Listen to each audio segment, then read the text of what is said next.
ਆਓ ਜੋ ਧੰਨ ਗੁਰੂ ਗ੍ਰੰਥ ਸਾਹਿਬ ਪਾਤਸ਼ਾਹ ਜੀ ਦੀ ਬਾਣੀ ਦੀਆਂ ਲੜੀਵਾਰ ਵਿਚਾਰਾਂ ਰੋਜ਼ਾਨਾ ਆਪ ਸੰਗਤਾਂ ਗੁਰੂ ਦਰਬਾਰ ਅੰਦਰ ਔਰ ਆਪਣੇ ਆਪਣੇ ਘਰਾਂ ਵਿੱਚ ਬੈਠ ਕਰਕੇ ਇਸ ਸਥਾਨ ਤੋਂ ਸਰਵਣ ਕਰਦੀਆਂ ਹੋ। ਉਹ ਚੱਲ ਰਹੀਆਂ ਲੜੀਵਾਰ ਗੁਰਬਾਣੀ ਵਿਚਾਰਾਂ ਦੇ ਨਾਲ ਸਾਂਝ ਪਾਈਏ। ਵਿਚਾਰਾਂ ਦੀ ਆਰੰਭਤਾ ਤੋਂ ਪਹਿਲਾਂ ਸਤਿਗੁਰੂ ਧੰਨ ਗੁਰੂ ਗ੍ਰੰਥ ਸਾਹਿਬ ਜੀ ਕਿਰਪਾ ਕਰਨ, ਆਪਣਾ ਮਿਹਰ ਭਰਿਆ ਰਹਿਮਤ ਭਰਿਆ ਹੱਥ ਸਿਰ ਤੇ ਰੱਖਣ। ਸਤਿਗੁਰੂ ਜੀ ਆਪ ਰਸਨਾ ਉੱਤੇ ਵਰਤ ਕੇ ਆਪਣੀ ਬਾਣੀ ਔਰ ਆਪਣੇ ਸ਼ਬਦ ਦੀ ਵਿਚਾਰ ਆਪ ਸਾਂਝੀ ਕਰਵਾ ਲੈਣ ਔਰ ਆਪ ਸਰਬਤ ਸੰਗਤ ਬਖਸ਼ੋ ਅਸੀਸ, ਕੋਈ ਰਸਨਾ ਵਾਂਝੀ ਨਾ ਰਹੇ। ਦੋਵੇਂ ਹੱਥ ਜੋੜ ਆਪਣੀਆਂ ਮਨ ਬਿਰਤੀਆਂ ਇਕਾਗਰ ਕਰਦਿਆਂ ਲਵਾਓ ਗੁਰੂ ਚਰਨਾਂ ਵਿੱਚ ਹਾਜ਼ਰੀ। ਅਦਬ ਸਹਿਤ ਸਰਬਤ ਸੰਗਤ ਮਿਲ ਕਰਕੇ ਉਚਾਰਨ ਕਰੋ ਜੀ, ਸਤਿਨਾਮ ਸ੍ਰੀ ਵਾਹਿਗੁਰੂ ਸਾਹਿਬ ਜੀ। ਇੱਕ ਵਾਰ ਫਿਰ ਕਰੋ ਰਸਨਾਵਾਂ ਪਵਿੱਤਰ ਔਰ ਮਿਲ ਕੇ ਆਖੋ ਜੀ, ਸਤਿਨਾਮ ਸ੍ਰੀ ਵਾਹਿਗੁਰੂ ਸਾਹਿਬ ਜੀ। ਵਾਹਿਗੁਰੂ ਸਾਹਿਬ ਜੀ। ਸ੍ਰੀ ਰਾਗ ਮਹੱਲਾ ਪਹਿਲਾ।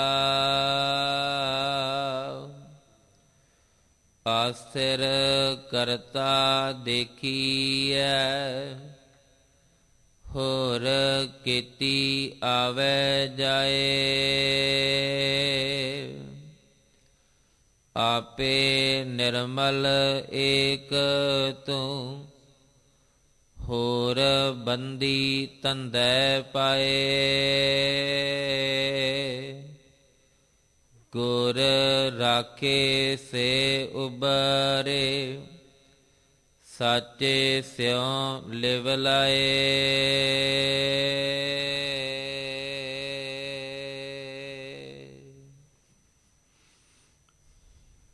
ਜਿਸ ਪਾਵਨ ਸ਼ਬਦ ਦਾ ਪਾਠ ਆਪ ਸੰਗਤ ਨੇ ਬੜੇ ਅਦਬ ਸਤਿਕਾਰ ਦੇ ਨਾਲ ਪਿਆਰ ਸਹਿਤ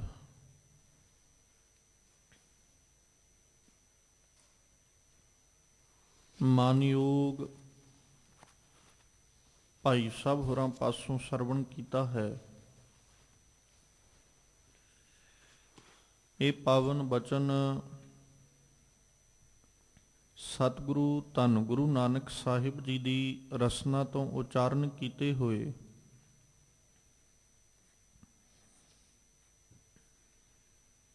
ਸ੍ਰੀ ਰਾਗ ਦੇ ਅੰਦਰ ਗੁਰੂ ਗ੍ਰੰਥ ਸਾਹਿਬ ਪਾਤਸ਼ਾਹ ਜੀ ਦੇ ਪਾਵਨ ਅੰਗ 54 ਔਰ 55 ਦੇ ਉੱਪਰ 8 ਪਦਿਆਂ ਦੇ ਰੂਪ ਵਿੱਚ ਸੁਭਾਇਮਾਨ ਹੈ। ਜਿਹਦੇ ਵਿੱਚੋਂ ਪਹਿਲੇ 3 ਪਦਿਆਂ ਤੱਕ ਦੀ ਵਿਚਾਰ ਆਪ ਸੰਗਤਾਂ ਕੱਲ ਦੇ ਦੀਵਾਨਾਂ ਅੰਦਰ ਸਰਵਣ ਕਰ ਚੁੱਕੀਆਂ ਹੋ ਔਰ ਅਗਲੇਰੇ ਰਹਿੰਦੇ ਪਦਿਆਂ ਦਾ ਪਾਠ ਆਪ ਸੰਗਤ ਨੇ ਸਰਵਣ ਕੀਤਾ ਹੈ।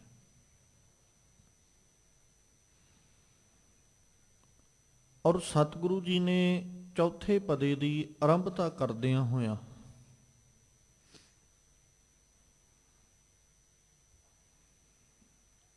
ਅਕਾਲ ਪੁਰਖ ਪਰਮੇਸ਼ਵਰ ਜੀ ਦੀ ਸਥਿਰਤਾ ਔਰ ਸੰਸਾਰ ਦੀ ਨਾਸ਼ਵਾਨਤਾ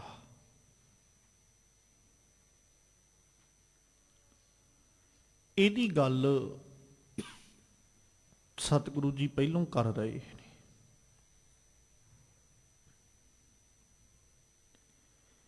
ਸਮਾਜ ਉੱਤੇ ਕਹਿੰਦੇ ਕਈ ਤਾਕਤਾਂ ਵੱਡੀਆਂ ਤੋਂ ਵੱਡੀਆਂ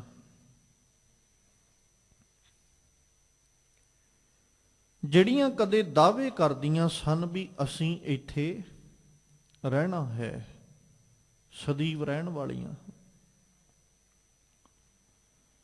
ਔਰ ਉਹ ਜਿਹੜੀਆਂ ਸਦੀਵ ਰਹਿਣ ਵਾਲੀਆਂ ਤਾਕਤਾਂ ਸਨ ਨਾ, ਸਾਹਿਬ ਕਹਿੰਦੇ ਵੀ ਉਹ ਵੀ ਸੰਸਾਰ ਤੋਂ ਜਾਂਦੀਆਂ ਵੇਖੀਆਂ ਨੇ।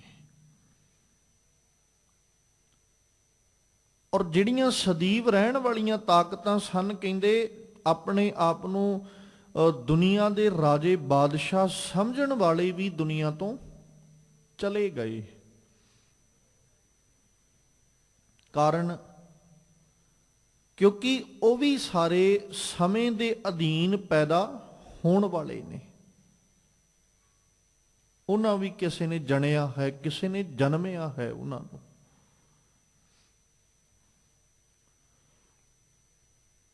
ਔਰ ਸਤਿਗੁਰੂ ਜੀ ਪਹਿਲੋਂ ਆਖਦੇ, ਕਹਿੰਦੇ ਅਸਥਿਰ ਕਰਤਾ ਦੇਖੀ ਹੈ। ਅਸਥਿਰ ਮਤਲਬ ਨਾ ਨਾਸ਼ ਹੋਣ ਵਾਲਾ, ਸਦਾ ਕਾਇਮ ਰਹਿਣ ਵਾਲਾ, ਸਦੀਵ ਸਥਿਰਤਾ ਰੱਖਣ ਵਾਲਾ। ਕਰਤਾ ਦੇਖੀਏ, ਕਹਿੰਦੇ ਸਭ ਕੁਝ ਕਰਨ ਵਾਲਾ ਜਦੋਂ ਵੇਖੀਦਾ ਹੈ ਤੇ ਉਹ ਸਦਾ ਕਾਇਮ ਰਹਿਣ ਵਾਲਾ ਹੈ, ਉਹ ਨਾਸ਼ਵਾਨ ਨਹੀਂ ਹੈ। ਹੋਰ ਕੀਤੀ ਆਵੇ ਜਾਏ, ਹੋਰ ਤੇ ਜਿੰਨੀ ਲੋਕਾਈ ਵੇਖਦੇ ਆ ਇਹ ਆਉਣ ਵਾਲੀ ਤੇ ਜਾਣ ਵਾਲੀ ਹੈ, ਆਉਂਦੀ ਹੈ ਤੇ ਚਲੀ ਜਾਂਦੀ ਹੈ।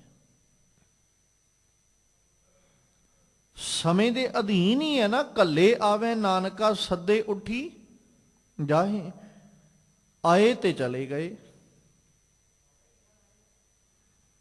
ਜੇ ਜੀਵਨ ਦੇ ਆਪਾਂ ਜੀਵਨ ਦੀ ਗੱਲ ਕਰਾਂਗੇ ਤੇ ਮਨੁੱਖਾਂ ਦਾ ਜੀਵਨ ਕੀ ਹੈ? ਆਉਣਾ ਤੇ ਚਲੇ ਜਾਣਾ।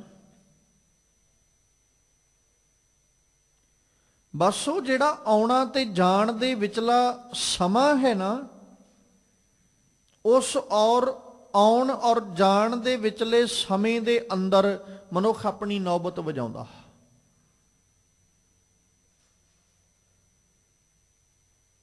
ਆਪਣੇ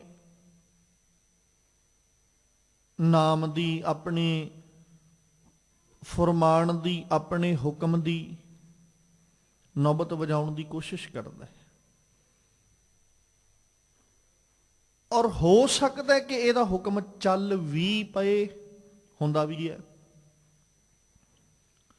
ਜੇ ਆਪਾਂ ਦੁਨੀਆ ਦੇ ਉੱਤੇ ਵੱਡੇ ਤੋਂ ਵੱਡਾ ਬਾਦਸ਼ਾਹ, ਵੱਡੇ ਤੋਂ ਵੱਡਾ ਰਾਜਾ ਵੇਖੀਏ, ਉਹ ਵੀ ਆਇਆ ਤੇ ਚਲੇ ਗਿਆ, ਪਰ ਉਹਨੇ ਵੀ ਤੇ ਆਉਣ ਔਰ ਜਾਣ ਦੇ ਸਮੇਂ ਵਿੱਚ ਆਪਣੀ ਨੌਬਤ ਵਜਾਈ ਹੈ ਨਾ। ਉਹਨੇ ਆਪਣੇ ਨਾਮ ਦਾ ਡੰਕਾ ਵਜਵਾਇਆ ਉਹਨੇ। ਪਰ ਉਹ ਨਾਮ ਦਾ ਡੰਕਾ ਵਜਵਾਉਣ ਵਾਲਾ ਵੀ ਸਮਾਂ ਆਉਣ ਤੇ ਚਲੇ ਗਿਆ। ਨਾ ਉਹਦਾ ਡੰਕਾ ਰਿਹਾ, ਨਾ ਉਹਦਾ ਨਾਮ ਰਿਹਾ, ਤੇ ਨਾ ਹੀ ਉਹ ਆਪ ਰਿਹਾ, ਚਲੇ ਗਿਆ। ਸਤਿਗੁਰੂ ਕਹਿੰਦੇ ਵੀ ਹੋਰ ਤੇ ਜਦੋਂ ਸਾਰੀਆਂ ਵਸਤੂਆਂ ਔਰ ਪਦਾਰਥਾਂ ਨੂੰ ਵੇਖਦੇ ਆ ਨਾ, ਤੇ ਮਾਲਕ ਜੀ ਜ਼ਿਕਰ ਕਰਦੇ ਆ, ਆਖਦੇ ਕਿ ਹਾਲਾਤ ਐਸੇ ਨੇ, ਕੱਪੜ ਰੂਪ ਸੁਹਾਵਣਾ, ਛੱਡ ਦੁਨੀਆ ਅੰਦਰ ਜਾਵਣਾ, ਮੰਦਾ ਚੰਗਾ ਆਪਣਾ ਆਪੇ ਹੀ ਕੀਤਾ ਪਾਵਣਾ, ਹੁਕਮ ਕੀਏ ਮਨ ਭਾਵਦੇ, ਰਾਹ ਭੀੜੈ ਅੱਗੇ ਜਾਵਣਾ, ਨੰਗਾ ਦੋਜਕ ਚਾਲਿਆ ਤਾਂ ਦਿਸੈ ਖਰਾ ਡਰਾਵਣਾ, ਕਰ ਔਗਣ ਪਛੋਤਾਵਣਾ। ਹੁਣ ਇਸ ਤੋਂ ਨੇੜਲੀ ਵਸਤੂ ਕੀ ਹੋ ਸਕਦੀ ਹੈ? ਆਪਣੀ ਕਾਇਆ ਤੋਂ ਅਸੀਂ ਰਿਸ਼ਤਿਆਂ ਦੀ ਗੱਲ ਕਰਦੇ ਹਾਂ, ਨਾਤਿਆਂ ਦੀ ਗੱਲ ਕਰਦੇ ਹਾਂ ਕਿ ਹਰ ਨਾਤਾ, ਹਰ ਰਿਸ਼ਤਾ ਨਾਸ਼ਵਾਨ ਹੈ।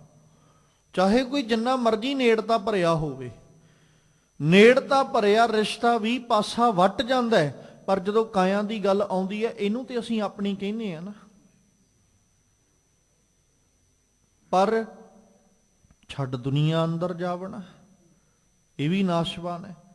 ਜਿਹਨੂੰ ਗੁਰੂ ਬਾਬਾ ਜੀ ਨੇ ਆਖਿਆ, ਕਹਿੰਦੇ ਕੂੜ ਰਾਜਾ, ਕੂੜ ਪਰਜਾ, ਕੂੜ ਸਭ ਸੰਸਾਰ। ਕੂੜ ਸੋਇਨਾ ਕੂੜ ਰੂਪਾ ਕੂੜ ਪਹਿਨਣ ਹਾਰ, ਕੂੜ ਕਾਇਆ ਕੂੜ ਕੱਪੜ ਕੂੜ ਰੂਪ ਅਪਾਰ, ਕੂੜ ਕੂੜੈ ਨੇਹ ਲੱਗਾ ਵਿਸਰਿਆ ਕਰਤਾਰ, ਕਿਸ ਨਾਲ ਕੀਚੈ ਦੋਸਤੀ ਸਭ ਜਗ ਚੱਲਣ ਹਾਰ।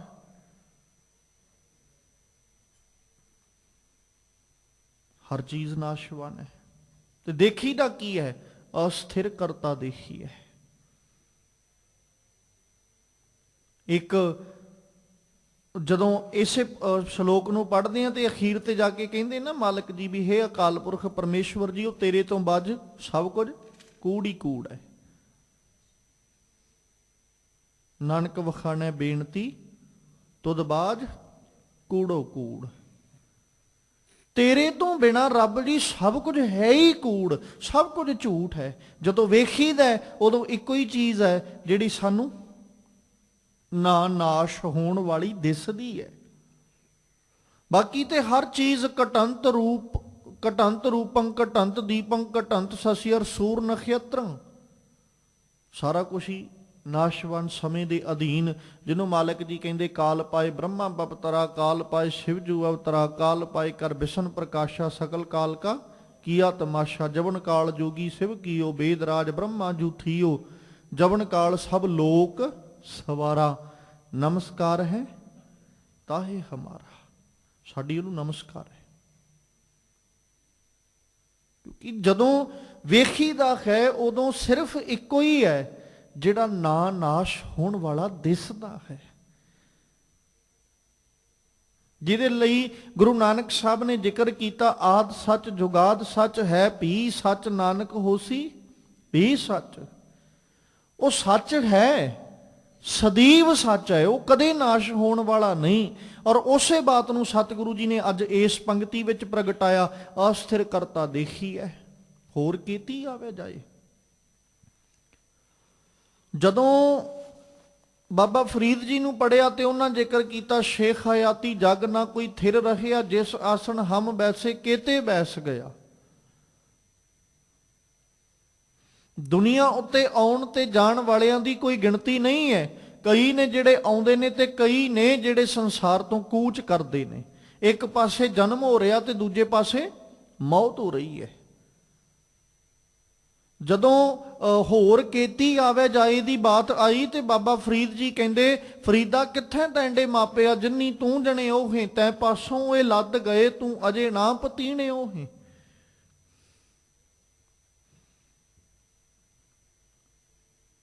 ਤੇ ਸੰਸਾਰ ਉੱਤੇ ਨਜ਼ਰ ਕੀ ਆਉਂਦਾ? ਸਿਰਫ ਇੱਕ ਅਕਾਲ ਪੁਰਖ ਪਰਮੇਸ਼ਵਰ ਹੀ ਸਥਿਰ ਦਿਸ ਰਿਹਾ, ਬਾਕੀ ਹਰ ਚੀਜ਼ ਨਾਸ਼ਵਾਨ ਹੈ, ਖਤਮ ਹੋਣ ਵਾਲੀ ਹੈ। ਆਉਂਦੀ ਵੀ ਹੈ, ਚਲੀ ਵੀ ਜਾਂਦੀ ਹੈ। ਔਰ ਸੁਭਾਵਿਕ ਜਿਹੀ ਗੱਲ ਹੈ, ਵਸਤੂ ਦਾ ਆਉਣਾ ਉਦੋਂ ਹੀ ਪਤਾ ਲੱਗਦਾ ਜਦੋਂ ਵਸਤੂ ਜਾਂਦੀ ਹੈ, ਵੀ ਇਹ ਸਾਡੇ ਕੋਲ ਆਈ ਸੀ, ਇਹ ਪਦਾਰਥ ਸਾਡੇ ਕੋਲ ਆਇਆ ਸੀ, ਇਹ ਪਦਾਰਥ ਸਾਨੂੰ ਮਿਲਿਆ ਸੀ। ਅਕਸਰ ਜਦੋਂ ਅਸੀਂ ਕਿਸੇ ਵਸਤੂ ਦੀ ਵੈਲਿਊ ਨੂੰ ਸਮਝਦੇ ਹਾਂ ਤੇ ਉਹਦੀ ਵੈਲਿਊ ਸਾਨੂੰ ਸਮਝ ਉਦੋਂ ਹੀ ਲੱਗਦੀ ਹੈ ਜਦੋਂ ਅਸੀਂ ਉਹਦਾ ਦੂਜਾ ਪਹਿਲੂ ਵੇਖਦੇ ਹਾਂ, ਉਦੋਂ ਬਿਨਾ ਨਹੀਂ। ਜਿਵੇਂ ਦਿਨ ਚੜ੍ਹਿਆ, ਸੂਰਜ ਚੜ੍ਹੇਗਾ, ਪਰ ਸੂਰਜ ਚੜ੍ਹਨ ਦਾ ਅਨੁਭਵ ਸਾਨੂੰ ਕਿਉਂ ਹੋਇਆ? ਕਿਉਂਕਿ ਸ਼ਾਮੀ ਅਸੀਂ ਛਿਪਦਾ ਵੇਖਿਆ। ਦਿਨ ਚੜ੍ਹਨ ਦਾ ਅਨੁਭਵ ਕਿਉਂ ਹੋਇਆ? ਕਿਉਂਕਿ ਰਾਤ ਅਸੀਂ ਵੇਖੀ ਹੈ। ਜੇ ਰਾਤ ਹੋਵੇ ਹੀ ਨਾ, ਸੂਰਜ ਛਿਪੇ ਹੀ ਨਾ, ਤੇ ਕੀ ਸੂਰਜ ਦੇ ਚੜ੍ਹਨ ਔਰ ਦਿਨ ਛਿਪਣ ਦਾ ਅਨੁਭਵ ਹੋਏਗਾ? ਸੂਰਜ ਦੇ ਚੜ੍ਹਨ ਦਾ ਅਨੁਭਵ ਕਿਉਂ ਹੈ? ਕਿਉਂਕਿ ਛਿਪਦਾ ਵੇਖਿਆ। ਜੇ ਸੂਰਜ ਛਿਪਦਾ ਹੈ ਤੇ ਸਾਨੂੰ ਤਾਂ ਮਹਿਸੂਸ ਹੁੰਦਾ ਵੀ ਹੁਣ ਚੜ੍ਹਿਆ। ਜੇ ਸੂਰਜ ਲਗਾਤਾਰ ਚੜ੍ਹਿਆ ਹੀ ਰਵੇ, 24 ਘੰਟੇ ਹੀ ਸੂਰਜ ਚੜ੍ਹਿਆ ਰਹੇ, ਸਾਨੂੰ ਕੀ ਪਤਾ ਵੀ ਇਹਨੂੰ ਸੂਰਜ ਚੜ੍ਹਨਾ ਕਹਿੰਦੇ ਨੇ? ਉਹ ਤੇ ਇੱਕੋ ਰੂਪ ਵਿੱਚ ਅਸੀਂ ਵੇਖਿਆ ਬਸ। ਜਦੋਂ ਦੂਜਾ ਪਹਿਲੂ ਵੇਖਦੇ ਆ ਫਿਰ ਸਮਝ ਲੱਗਦੀ ਹੈ ਵੀ ਇਹ ਇਸ ਪੱਖ ਨਾਲ, ਜਿਵੇਂ ਰਾਤ ਵੇਖੀ ਤਾਂ ਦਿਨ ਦਾ ਪਤਾ ਲੱਗਾ, ਦਿਨ ਵੇਖਿਆ ਤਾਂ ਰਾਤ ਦਾ ਪਤਾ ਲੱਗਾ। ਜੇ ਦਿਨ ਹੀ ਚੜ੍ਹਿਆ ਰਹਿੰਦਾ ਤਾਂ ਵੀ ਕੁਝ ਨਹੀਂ ਸੀ ਪਤਾ ਲੱਗਣਾ, ਕੱਲੀ ਰਾਤ ਹੀ ਪਈ ਰਹਿੰਦੀ ਤੇ ਤਾਂ ਵੀ ਨਹੀਂ ਸੀ ਪਤਾ ਲੱਗਣਾ। ਮਨੁੱਖ ਨੂੰ ਆਉਂਦਿਆਂ ਵੇਖਿਆ, ਪਰ ਆਉਣ ਦਾ ਅਨੁਭਵ ਉਦੋਂ ਹੋਇਆ ਜਦੋਂ ਮਨੁੱਖ ਜਾਂਦੇ ਵੇਖੇ। ਜੇ ਜਾਂਦੇ ਨਾ ਵੇਖਦੇ ਫਿਰ ਤੇ ਇਕੱਲੇ ਆਉਣ ਨੂੰ ਅਸੀਂ ਕੀ ਸਮਝ ਲੈਂਦੇ। ਮਨੁੱਖ ਜੰਮਦੇ ਵੇਖੇ ਨੇ, ਪਰ ਜੰਮਣ ਦਾ ਪਤਾ ਉਦੋਂ ਲੱਗਾ ਜਦੋਂ ਮਰਦੇ ਵੇਖੇ ਵੀ ਆਹ ਜਨਮ ਹੈ ਭਾਈ, ਇਹਨੂੰ ਜਨਮ ਕਹਿੰਦੇ ਨੇ। ਸੰਸਾਰ ਤੇ ਆ ਜਾਣਾ ਇਹ ਜਨਮ ਹੈ, ਸੰਸਾਰ ਤੋਂ ਚਲੇ ਜਾਣਾ ਮੌਤ ਹੈ। ਸੰਸਾਰ ਤੋਂ ਜਾਂਦੇ ਵੇਖੇ ਨੇ ਤੇ ਪਤਾ ਲੱਗਾ ਵੀ ਇਹਨੂੰ ਜੰਮਣ ਤੇ ਇਹਨੂੰ ਮੌਤ ਕਹਿੰਦੇ। ਜੇ ਸੰਸਾਰ ਤੋਂ ਜਾਂਦਾ ਹੀ ਨਾ ਕੋਈ, ਸਾਨੂੰ ਪਤਾ ਲੱਗਣਾ ਸੀ ਵੀ ਆਹ ਜਨਮ ਤੇ ਆਹ ਮੌਤ ਹੈ? ਨਹੀਂ। ਹੁਣ ਸਾਹਿਬ ਜੀ ਨੇ ਜ਼ਿਕਰ ਕੀਤਾ, ਕਹਿੰਦੇ ਜਦੋਂ ਮੈਂ ਸਮਾਜ ਨੂੰ ਵੇਖਿਆ, ਸੰਸਾਰ ਨੂੰ ਵੇਖਿਆ, ਤੇ ਕਈ ਆਉਂਦੇ ਤੇ ਕਈ ਜਾਂਦੇ ਨੇ, ਪਰ ਇੱਕ ਅਕਾਲ ਪੁਰਖ ਪਰਮੇਸ਼ਵਰ ਵੱਲ ਜਦੋਂ ਝਾਤ ਮਾਰੀ ਉਹ ਅਸਥਿਰ ਹੀ ਹੈ, ਉਹ ਜਾਂਦਾ ਹੀ ਨਹੀਂ ਕਿਤੇ। ਉਹ ਤੇ ਨਾ ਨਾਸ਼ ਹੋਣ ਵਾਲਾ ਹੈ ਨਾ ਆਉਂਦਾ ਤੇ ਨਾ ਜੰਮਦਾ, ਨਾ ਆਉਂਦਾ ਤੇ ਨਾ ਜਾਂਦਾ, ਨਾ ਜੰਮਦਾ ਤੇ ਨਾ ਮਰਦਾ ਹੈ। ਉਹ ਤੇ ਸਦੀਵ ਅਟਲ ਹੈ, ਸਦੀਵ ਹੋਂਦ ਵਾਲਾ ਹੈ। ਔਰ ਸਾਹਿਬ ਕਹਿੰਦੇ ਜਿੱਥੇ ਉਹ ਅਸਥਿਰ ਕਰਤੇ ਨੂੰ ਵੇਖੀਦਾ ਹੈ, ਉਥੇ ਆਪੇ ਨਿਰਮਲ ਏਕ ਤੂੰ। ਰੱਬ ਜੀ ਇੱਕ ਤੂੰ ਹੀ ਹੈ ਜਿਹੜਾ ਨਿਰਮਲ ਵੀ ਹੈ। ਹੋਰ ਬੰਧੀ ਧੰਧੈ ਪਾਏ। ਬਾਕੀ ਤੇ ਪਰਮੇਸ਼ਵਰ ਜੀਓ ਤੁਸੀਂ ਆਪ ਹੀ ਧੰਦਿਆਂ ਦੇ ਵਿੱਚ ਸਾਰੀ ਲੋਕਾਈ ਲਾਈ ਹੋਈ ਹੈ। ਸਾਰੀ ਦੀ ਸਾਰੀ ਲੋਕਾਈ ਧੰਦਿਆਂ ਵਿੱਚ ਬੰਨੀ ਪਈ ਹੈ। ਜਾਂ ਇਉਂ ਕਹਿ ਸਕਦੇ ਹਾਂ ਵੀ ਰੱਬ ਜੀ ਲੋਕਾਈ ਤੇ ਜਦੋਂ ਵੇਖਦੇ ਹਾਂ ਤੇ ਨਿਰਮਲ ਕੋਈ ਨਹੀਂ ਦਿਸਦਾ, ਸਾਰੇ ਕਿਤੇ ਨਾ ਕਿਤੇ ਦਾਗ ਦੇ ਪਾਤਰ ਨੇ, ਕੋਈ ਨਿਰਮਲ ਨਹੀਂ ਦਿਸਦਾ। ਉਹ ਵੱਖਰੀ ਗੱਲ ਹੈ ਕਿ ਸਮਾਜ ਵਿੱਚ ਪ੍ਰਗਟਾਵਾ ਸਿਰਫ ਉਹਨਾਂ ਦੀ ਨਿਰਮਲਤਾ ਹੀ ਦਾ ਹੈ, ਦਾਗ ਵਾਲਾ ਪਾਸਾ ਸਮਾਜ ਵਿੱਚ ਨਹੀਂ ਆਇਆ। ਪਰ ਪਰਮੇਸ਼ਵਰ ਜੀਓ ਇੱਕ ਤੁਸੀਂ ਹੋ ਜਿਹੜੇ ਸਦੀਵ ਨਿਰਮਲ ਹੋ, ਨਹੀਂ ਤੇ ਮਨੁੱਖ ਪਤਾ ਨਹੀਂ ਕਿਹੜੇ ਵੇਲੇ ਕਿਵੇਂ ਤੇ ਕਿੱਥੇ ਮੈਲ ਕਮਾ ਬੈਠੇ। ਅਸਲ ਦੇ ਅੰਦਰ ਜਦੋਂ ਮਨੁੱਖ ਦੀ ਜ਼ਿੰਦਗੀ ਦੀ ਨਿਰਮਲਤਾਈ ਦੀ ਗੱਲ ਕਰਦੇ ਆ ਨਾ, ਤੇ ਮਨੁੱਖ ਕੋਲ ਵੀ ਨਿਰਮਲਤਾਈ ਉਦੋਂ ਹੀ ਆਉਂਦੀ ਹੈ ਜਦੋਂ ਪਰਮੇਸ਼ਵਰ ਆ ਜਾਏ, ਫਿਰ ਇਹ ਨਿਰਮਲ ਹੋ ਜਾਂਦਾ। ਜੇ ਪਰਮੇਸ਼ਵਰ ਨਾ ਆਏ ਫਿਰ ਤੇ ਧੰਦਿਆਂ ਵਿੱਚ ਲੱਗਾ ਇਹ ਮੈਲ ਹੀ ਕਮਾਈ ਜਾਂਦਾ ਹੈ, ਖੱਟੀ ਜਾਂਦਾ। ਕਰਮਾਂ ਦੀ ਮੈਲ ਖੱਟੀ ਜਾਂਦਾ ਹੈ, ਹੋਰ ਕਈ ਤਰ੍ਹਾਂ ਦੀ ਮੈਲ ਕਮਾਈ ਜਾਂਦਾ, ਔਗਣਾਂ ਦੀ ਮੈਲ ਇਹਦੇ ਕੋਲ ਹੈ। ਇਸ ਤਰੀਕੇ ਨਾਲ ਜਦੋਂ ਵੇਖਿਆ ਤੇ ਉਦੋਂ ਸਾਰਾ ਜਗਤ ਕੀ ਦਿਸਿਆ? ਮੈਲਾ। ਬਸ ਇੱਕ ਪਰਮੇਸ਼ਵਰ ਹੈ ਜਿਹਦੇ ਪ੍ਰਤੀ ਗੁਰੂ ਸਾਹਿਬ ਕਹਿੰਦੇ ਵੀ ਉਹ ਨਿਰਮਲ ਹੈ, ਉਹਨੂੰ ਮੈਲ ਨਹੀਂ ਲੱਗੀ ਕਿਸੇ ਤਰ੍ਹਾਂ ਦੀ ਵੀ। ਨਾ ਉਹਦੇ ਉੱਤੇ ਕਰਮਾਂ ਦੀ ਮੈਲ ਹੈ, ਨਾ ਉਹਦੇ ਉੱਤੇ ਦੋਸ਼ ਦੀ ਮੈਲ ਹੈ, ਨਾ ਉਹਦੇ ਉੱਤੇ ਵਿਕਾਰਾਂ ਦੀ ਮੈਲ, ਕਿਸੇ ਪ੍ਰਕਾਰ ਦੀ ਮੈਲ ਨਹੀਂ। ਪਰ ਇੱਕ ਮਨੁੱਖ ਹੈ, ਜੇ ਇਹਦੇ ਕੋਲ ਆਪਣੇ ਕਰਮਾਂ ਦੀ ਮੈਲ ਨਹੀਂ, ਇਹਦੇ ਕੋਲ ਦੋਸ਼ ਦੀ ਮੈਲ ਹੋਏਗੀ, ਇਹਦੇ ਕੋਲ ਵਿਕਾਰਾਂ ਦੀ ਮੈਲ ਹੋਏਗੀ। ਕਰਮਾਂ ਦੀ ਮੈਲ ਹੋ ਸਕਦਾ ਦੁਨੀਆ ਵੇਖ ਲਏ, ਵਿਕਾਰਾਂ ਕਰਕੇ ਮੈਲਾ ਹੈ, ਵਿਕਾਰ ਅੰਦਰੋਂ ਅੰਦਰੀ ਭੋਗੀ ਜਾਂਦਾ ਹੈ, ਉਸ ਮੈਲ ਨੂੰ ਦੁਨੀਆ ਤੋਂ ਲੁਕੋ ਲਏਗਾ। ਪਰ ਰੱਬ ਜੀ ਤੇ ਜਾਣਦੇ ਨੇ ਨਾ, ਪਰਮੇਸ਼ਵਰ ਜੀ ਤੇ ਜਾਣਦੇ। ਵਿਕਾਰਾਂ ਦੀ ਮੈਲ ਹੈ, ਖੱਟ ਰਿਹਾ ਹਰ ਵਕਤ, ਕਮਾ ਰਿਹਾ, ਖੱਟੀ ਜਾਂਦਾ ਹੈ। ਸਤਿਗੁਰੂ ਜੀ ਆਖਦੇ ਕਿ ਉਹ ਅਕਾਲ ਪੁਰਖ ਇੱਕ ਆਪ ਹੀ ਨਿਰਮਲ ਹੈ, ਤੇ ਬਾਕੀ ਸਾਰੀ ਦੀ ਸਾਰੀ ਜਿਹੜੀ ਲੋਕਾਈ ਹੈ ਨਾ, ਉਹਨੂੰ ਧੰਦੇ ਵਿੱਚ ਬੰਨਿਆ ਹੋਇਆ, ਤੇ ਲੋਕਾਈ ਧੰਦੇ ਵਿੱਚ ਲੱਗੀ ਮੈਲ ਖੱਟ ਰਹੀ। ਗੁਰ ਰਾਖੇ ਸੇ ਉਬਰੇ। ਜਿਵੇਂ ਅਕਸਰ ਆਪਾਂ ਜ਼ਿਕਰ ਕਰੀਦਾ ਨਾ ਕਿ ਬੰਧਨਾਂ ਵਿੱਚ ਫਸੇ ਹੋਏ ਦਾ ਪੁਕਾਰ ਕਰਨਾ ਜ਼ਰੂਰੀ ਹੈ, ਲਾਜ਼ਮੀ ਹੈ। ਖੇਡਾਂ ਵਿੱਚ ਮਸਤ ਹੋਏ ਦਾ ਪੁਕਾਰ ਕਰਨਾ ਜ਼ਰੂਰੀ ਹੈ, ਲਾਜ਼ਮੀ ਹੈ। ਜੇ ਪੁਕਾਰ ਨਹੀਂ ਕਰਦਾ ਨਾ ਤੇ ਬਚਾਅ ਵੀ ਨਹੀਂ ਹੈ। ਮਨੁੱਖ ਬੰਨਿਆ ਹੋਇਆ ਹੈ, ਬੰਧਨਾਂ ਦੇ ਵਿੱਚ ਜਕੜਿਆ ਹੋਇਆ ਹੈ। ਬੰਧਨਾਂ ਵਿੱਚ ਜਕੜੇ ਹੋਏ ਦਾ ਪੁਕਾਰ ਕਰਨਾ ਲਾਜ਼ਮੀ ਹੈ। ਜੇ ਪੁਕਾਰ ਕਰ ਲਏਗਾ ਤੇ ਬਚ ਜਾਏਗਾ, ਜੇ ਨਹੀਂ ਗਰਸਿਆ ਰਹਿ ਜਾਂਦਾ ਹੈ। ਸਾਹਿਬ ਕਹਿੰਦੇ ਜਿਨ੍ਹਾਂ ਨੂੰ ਗੁਰੂ ਨੇ ਰੱਖ ਲਿਆ, ਗੁਰੂ ਨੇ ਬਚਾ ਲਿਆ। ਇੱਥੇ ਹੁਣ ਇਉਂ ਕਹਿ ਸਕਦੇ ਆ ਨਾ ਵੀ ਜਿਨ੍ਹਾਂ ਨੇ ਗੁਰੂ ਨੂੰ ਪੁਕਾਰ ਕੀਤੀ, ਗੁਰੂ ਨੂੰ ਆਵਾਜ਼ ਮਾਰੀ, ਗੁਰੂ ਨੂੰ ਸੱਦਿਆ, ਗੁਰੂ ਨੂੰ ਚੇਤੇ ਕੀਤਾ, ਸੇ ਉਬਰੇ, ਉਹ ਬਚ ਗਏ। ਤੇ ਬਚੇ ਕਿਵੇਂ? ਸਾਚੇ ਸਿਉ ਲਿਵ ਲਾਏ, ਸੱਚ ਨਾਲ ਆਪਣੀ ਸੁਰਤ ਜੋੜ ਕੇ। ਕਿੱਡੀ ਹੈਰਾਨੀ ਦੀ ਬਾਤ ਹੈ। ਪਹਿਲੋਂ ਮਾਲਕ ਕਹਿੰਦੇ ਅਸਥਿਰ ਕਰਤਾ ਦੇਖੀਐ, ਹੋਰ ਕੇਤੇ ਆਵੇ ਜਾਏ, ਆਉਂਦੇ ਤੇ ਜਾਂਦੇ ਨੇ। ਫਿਰ ਨਾਲ ਆਖਿਆ ਕਹਿੰਦੇ ਆਪੇ ਨਿਰਮਲ ਏਕ ਤੂੰ, ਹੋਰ ਬੰਦੀ ਧੰਧੈ ਪਾਏ। ਸਾਰੇ ਬੰਨੇ ਹੋਏ ਨੇ, ਇੱਕ ਪਰਮੇਸ਼ਵਰ ਤੋਂ ਬਿਨਾ ਹਰ ਬੰਦਾ ਬੰਨਿਆ ਹੋਇਆ। ਫਿਰ ਗੁਰ ਰਾਖੇ ਸੇ ਉਬਰੇ, ਜਿਨ੍ਹਾਂ ਨੂੰ ਗੁਰੂ ਨੇ ਰੱਖ ਲਿਆ ਉਹ ਬਚ ਗਏ। ਸਾਚੇ ਸਿਉ ਲਿਵ ਲਾਏ, ਉਹਨਾਂ ਦੇ ਬਚਣ ਦਾ ਕਾਰਨ ਕੀ ਹੈ ਕਿ ਉਹਨਾਂ ਨੇ ਆਪਣੀ ਸੁਰਤ ਸੱਚੇ ਨਾਲ ਜੋੜ ਲਈ। ਉਹ ਡੁੱਬਣ ਤੋਂ ਬਚ ਗਏ, ਉਬਰ ਗਏ। ਬੰਧਨਾਂ ਵਿੱਚ ਜਕੜੇ ਹੋਏ ਮਰਨ ਤੋਂ ਬਚ ਗਏ। ਕਿਸੇ ਰੂਪ ਵਿੱਚ ਵੀ ਮਤਲਬ ਇਉਂ ਕਹਿ ਸਕਦੇ ਆ ਕਿ ਉਹਨਾਂ ਨੇ ਆਪਣੀ ਜ਼ਿੰਦਗੀ ਦਾ ਸਫ਼ਰ ਸਫਲ ਕਰ ਲਿਆ, ਜਿਨ੍ਹਾਂ ਨੇ ਗੁਰੂ ਨੂੰ ਚੇਤੇ ਕਰ ਲਿਆ। ਉਹ ਆਪਣੀ ਜ਼ਿੰਦਗੀ ਦੀ ਬਾਜੀ ਜਿੱਤ ਗਏ, ਜਿਨ੍ਹਾਂ ਨੇ ਗੁਰੂ ਚੇਤੇ ਕਰ ਲਿਆ। ਉਹ ਜੀਵਨ ਦੀ ਬਾਜੀ ਹਾਰ ਕੇ ਨਹੀਂ ਗਏ, ਉਹ ਜੀਵਨ ਦੇ ਇਉਂ ਕਹਿ ਲਈਏ ਭਵ ਸਾਗਰ ਵਿੱਚ ਡੁੱਬੇ ਨਹੀਂ, ਭਵ ਸਾਗਰ ਤੋਂ ਤਰ ਗਏ, ਭਉ ਸਾਗਰ ਭਵ ਜਲ ਲੰਘ ਗਏ, ਜਿਨ੍ਹਾਂ ਨੇ ਗੁਰੂ ਚੇਤੇ ਕਰ ਲਿਆ। ਜਿਨ੍ਹਾਂ ਨੇ ਨਹੀਂ ਚੇਤੇ ਕੀਤਾ ਉਹ ਡੁੱਬ ਗਏ। ਹਮ ਦੇਖਾ ਤਾਂ ਡੂਬੀ ਅਲੇ। ਜਦੋਂ ਵੇਖਿਆ ਤਾਂ ਹੀ ਤੇ ਮਨ ਨੂੰ ਸੰਬੋਧਨ ਕੀਤਾ ਨਾ, ਮਨ ਏਕ ਨਾ ਚੇਤਸ ਮੂੜ ਮਨਾ, ਹਰ ਬਿਸਰਤ ਤੇਰੇ ਗੁਣ ਗਲਿਆ। ਵੇਖੀ ਕਿਤੇ ਮਨਾ, ਜਿਨ੍ਹਾਂ ਨੂੰ ਅੱਜ ਆਪਣੇ ਅੱਖੀਂ ਡੁੱਬਦਾ ਵੇਖ ਰਿਹਾ, ਕਿਤੇ ਇਹ ਨਾ ਹੋਵੇ ਕਿ ਤੂੰ ਵੀ ਨਾ ਕੁਝ ਸਵਾਰੇ, ਨਾ ਕੁਝ ਆਪਣਾ ਸਫਲਾ ਕਰੇ, ਤੇ ਉਹਨਾਂ ਡੁੱਬਦਿਆਂ ਵਿੱਚ ਤੇਰੀ ਗਿਣਤੀ ਵੀ ਆ ਜਾਣੀ ਹੈ।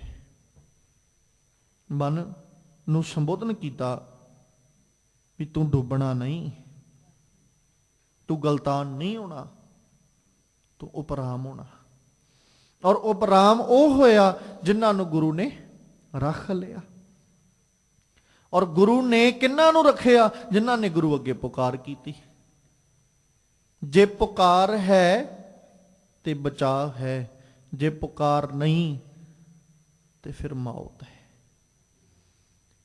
ਸਤਿਗੁਰੂ ਆਖਦੇ ਕਿ ਬਚੇ ਉਹ ਜਿਨ੍ਹਾਂ ਦੇ ਉੱਤੇ ਪਰਮੇਸ਼ਵਰ ਜੀ ਨੇ ਆਪਣੀ ਰਹਿਮਤ ਵਰਤਾਈ, ਗੁਰੂ ਕਾ ਮੇਲ ਬਖਸ਼ਿਆ, ਔਰ ਗੁਰੂ ਕੇ ਮਿਲਾਪ ਸਦਕਾ ਸਾਡਾ ਉਧਾਰ ਹੋ ਗਿਆ। ਹਰ ਜੀਉ ਸ਼ਬਦ ਪਛਾਣੀਐ, ਸਾਚ ਰਤੇ ਗੁਰ ਵਾਕ, ਤਿਤ ਤਨ ਮੈਲ ਨਾ ਲੱਗਈ, ਸੱਚ ਘਰ ਜਿਸ ਉਤਾਕ, ਨਦਰ ਕਰੇ ਸੱਚ ਪਾਈਐ, ਬਿਨ ਨਾਵੈ ਕਿਆ ਸਾਕ।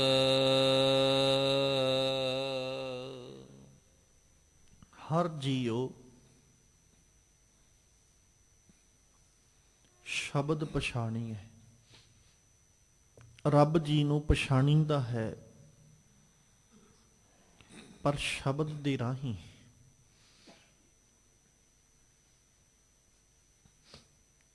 ਸਾਚ ਰਤੇ ਗੁਰਵਾਕ,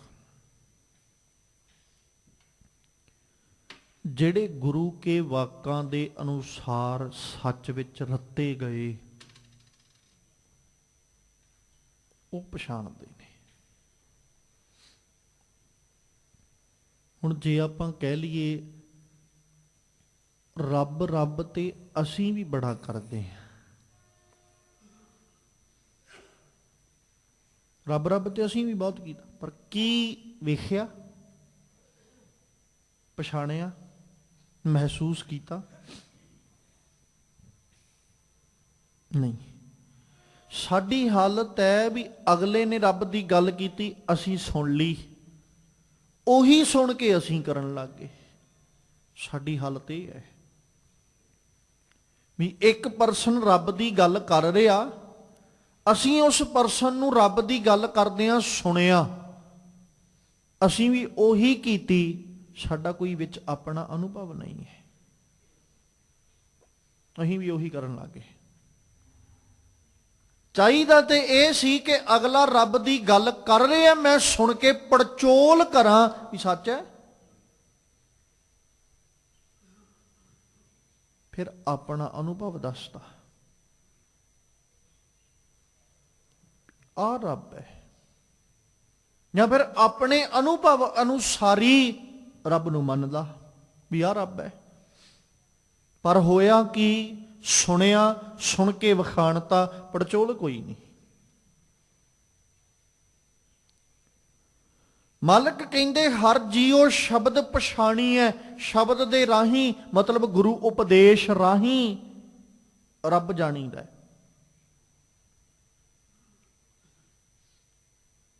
ਕਿਉਂਕਿ ਗੁਰੂ ਨੇ ਸਮਝ ਦੇਣੀ ਨਾ, ਗੁਰੂ ਨੇ ਉਪਦੇਸ਼ ਦੇਣਾ, ਗੁਰੂ ਨੇ ਦੱਸਣਾ ਵੀ ਆਹ ਪਰਮੇਸ਼ਵਰ ਹੈ, ਇਸ ਪਰਮੇਸ਼ਵਰ ਜੀ ਦਾ ਕਿਉਂਕਿ ਜਦੋਂ ਗੁਰੂ ਨਾਨਕ ਸਾਹਿਬ ਨੇ ਜ਼ਿਕਰ ਕੀਤਾ ਰੱਬ ਦੇ ਸਾਰੇ ਗੁਣ ਦੱਸਣ ਤੋਂ ਬਾਅਦ ਵਿੱਚ ਅਖੀਰ ਤੇ ਆ ਕੇ ਸਤਿਗੁਰੂ ਕਹਿ ਦਿੰਦੇ ਵੀ ਗੁਰੂ ਕੀ ਕਿਰਪਾ ਤੇ ਨਾਲ ਐਸਾ ਪਰਮੇਸ਼ਵਰ ਮਿਲਦਾ ਹੈ।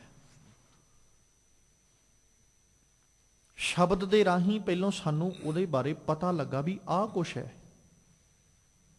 ਵੀ ਉਹ ਰੱਬ ਨਹੀਂ ਜਿਹੜਾ ਆਪ ਬਣ ਕੇ ਬੈਠਾ, ਰੱਬ ਉਹ ਹੈ ਜਿਹੜਾ ਕਿਸੇ ਦੇ ਅਧੀਨ ਨਹੀਂ ਹੈ। ਸੌਖੇ ਜਿਹੇ ਲਫ਼ਜ਼ਾਂ 'ਚ ਕਹਿ ਲਈਏ, ਰੱਬ ਉਹ ਨਹੀਂ ਹੈ ਜਿਹੜਾ ਸਮੇਂ ਦੇ ਅਧੀਨ ਹੈ, ਰੱਬ ਉਹ ਹੈ ਜਿਹਦੇ ਅਧੀਨ ਸਮਾਂ ਹੈ। ਹੁਣ ਸਮੇਂ ਦੇ ਅਧੀਨ ਕੋਈ ਹੋਵੇ, ਉਹ ਰੱਬ ਨਹੀਂ ਹੈ। ਕੋਈ ਕਾਇਆ ਹੋਵੇ, ਕੋਈ ਸਰੀਰ ਹੋਵੇ ਜਿਹੜਾ ਸਮੇਂ ਦੇ ਅਧੀਨ ਹੈ, ਉਹ ਰੱਬ ਦਾ ਸਰੀਰ ਨਹੀਂ, ਉਹ ਰੱਬ ਨਹੀਂ ਹੈ।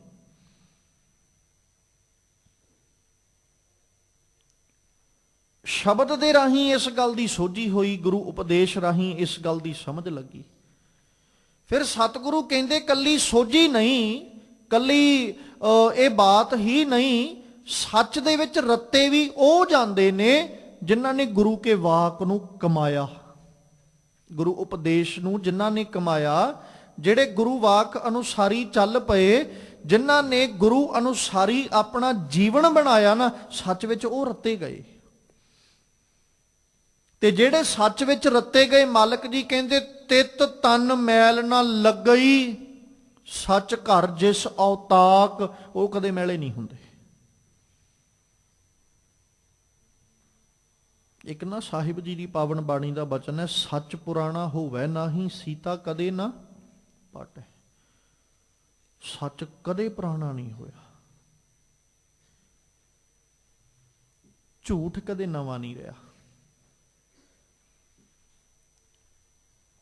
ਸੱਚ ਕਦੇ ਬਦਲਦਾ ਨਹੀਂ, ਸੱਚ ਕਦੇ ਪੁਰਾਣਾ ਨਹੀਂ ਹੁੰਦਾ, ਸੱਚ ਉਹੀ ਰਹਿੰਦਾ ਹੈ ਭਾਵੇਂ ਸਦੀਆਂ ਬੀਤ ਜਾਣ,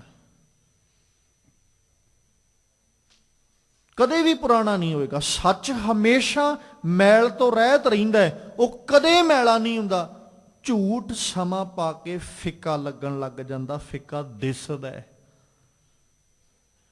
ਇਹੋ ਕਾਰਨ ਹੈ ਕਿ ਜਦੋਂ ਸੰਸਾਰਕ ਤੌਰ ਦੇ ਉੱਤੇ ਅਦਾਲਤ ਵਿੱਚ ਕੋਈ ਖੜਾ ਹੋਵੇ ਨਾ, ਤੇ ਵਕੀਲ ਉਹਦੇ ਕੋਲੋਂ ਇੱਕੋ ਹੀ ਸਵਾਲ ਬਾਰ-ਬਾਰ ਪੁੱਛੀ ਜਾਂਦਾ ਹੈ, ਕੀ ਕਾਰਨ ਹੈ?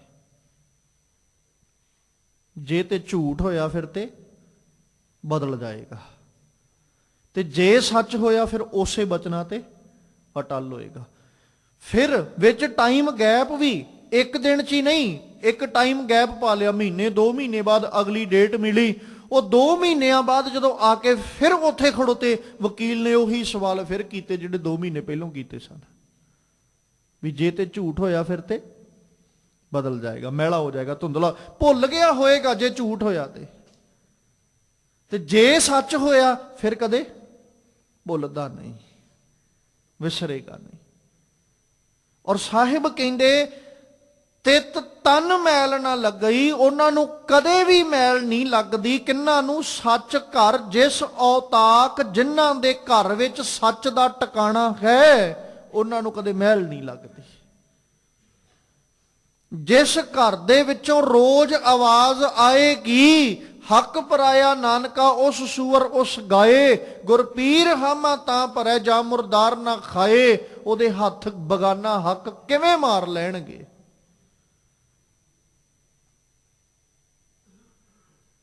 ਜਿਸ ਘਰ ਦੇ ਵਿੱਚੋਂ ਰੋਜ਼ ਆਵਾਜ਼ ਆਏਗੀ, ਇਹਨਾਂ ਅੱਖਾਂ ਨੂੰ ਇਹ ਨੇਤਰੋ ਮੇਰਿਓ ਹਰ ਤੁਮੈ ਜੋਤ ਧਰੀ, ਹਰ ਬਿਨ ਅਵਰ ਨਾ ਦੇਖੋ ਕੋਈ, ਹਰ ਬਿਨ ਅਵਰ ਨਾ ਦੇਖੋ ਕੋਈ, ਨਦਰੀ ਹਰ ਨਿਹਾਲਿਆ। ਇਹ ਵਿਸ਼ ਸੰਸਾਰ ਤੁਮ ਦੇਖ ਦੇ, ਇਹ ਹਰ ਕਾ ਰੂਪ ਹੈ, ਹਰ ਰੂਪ ਨਦਰੀ ਆਇਆ। ਉਹ ਅੱਖਾਂ ਮਾੜਾ ਕਿਵੇਂ ਵੇਖ ਜਾਣਗੀਆਂ, ਮੈਲ ਕਿਵੇਂ ਖੱਟ ਲੈਣਗੀਆਂ। ਆਵਾਜ਼ ਤੇ ਅੰਦਰੋਂ ਸੱਚ ਦੀ ਆ ਰਹੀ, ਅੰਦਰ ਸੱਚ ਟਿਕ ਗਿਆ ਨਾ। ਤੇ ਮਾਲਕ ਕਹਿੰਦੇ ਸੱਚ ਘਰ ਜਿਸ ਔਤਾਕ, ਜਿਸ ਦੇ ਘਰ ਵਿੱਚ ਸੱਚ ਦੀ ਬੈਠਕ ਹੈ। ਔਤਾਕ ਦਾ ਮਤਲਬ ਬੈਠਕ, ਟਿਕਾਣਾ। ਜਿਸ ਘਰ ਵਿੱਚ ਸੱਚ ਦਾ ਟਿਕਾਣਾ ਹੋਵੇ ਨਾ, ਘਰ ਦੇ ਰਾਰੇ ਨੂੰ ਫਿਰ ਸਿਹਾਰੀ ਵੀ ਹੈ। ਘਰ ਵਿੱਚ ਸੱਚ, ਸੱਚ ਦਾ ਔਤਾਕ ਟਿਕਾਣਾ ਹੋਵੇ, ਤਿਤ ਤਨ ਮੈਲ ਨਾ ਲੱਗਈ, ਉੱਥੇ ਕਦੇ ਮੈਲ ਨਹੀਂ ਹੈ। ਕੰਨ ਮਾੜਾ ਨਹੀਂ ਸੁਣਨਗੇ, ਅੱਖਾਂ ਮਾੜਾ ਵੇਖਣਗੀਆਂ ਨਹੀਂ, ਜ਼ੁਬਾਨ ਮਾੜਾ ਬੋਲੇਗੀ ਨਹੀਂ, ਪੈਰ ਮਾੜੇ ਪਾਸੇ ਚੱਲ ਕੇ ਨਹੀਂ ਜਾਣਗੇ। ਤੇ ਜਦੋਂ ਹਰ ਇੱਕ ਸਰੀਰਕ ਇੰਦਰਾ, ਕਰਮ ਇੰਦਰੇ ਕਹਿ ਲਈਏ, ਗਿਆਨ ਇੰਦਰੇ ਕਹਿ ਲਈਏ, ਜਦੋਂ ਸਾਰੇ ਹੀ ਚੰਗੇ ਕਰਮ ਕਰਨ ਲੱਗ ਗਏ, ਮੈਲ ਕਿੱਥੇ ਹੈ? ਭੈੜੇ ਕਰਮਾਂ ਵਿੱਚ। ਜਦੋਂ ਭੈੜੇ ਕਰਮਾਂ ਨੂੰ ਛੱਡਤਾ, ਮੈਲ ਤੋਂ ਛੁਟਕਾਰਾ ਹੋ ਗਿਆ। ਜਦੋਂ ਮੈਲ ਤੋਂ ਛੁਟਕਾਰਾ ਹੋ ਗਿਆ ਤੇ ਫਿਰ ਨਿਰਮਲਤਾ ਹੀ। ਤਿਤ ਤਨ ਮੈਲ ਨਾ ਲੱਗਈ, ਸੱਚ ਘਰ ਜਿਸ ਔਤਾਕ। ਫਿਰ ਕਹਿੰਦੇ ਸੱਚ ਨਦਰ ਕਰੇ, ਜਿਹਦੇ ਉੱਤੇ ਉਹ ਨਦਰ ਕਰਦਾ ਹੈ, ਸੱਚ ਪਾਈ ਹੈ, ਫਿਰ ਸੱਚ ਮਿਲਦਾ ਹੈ।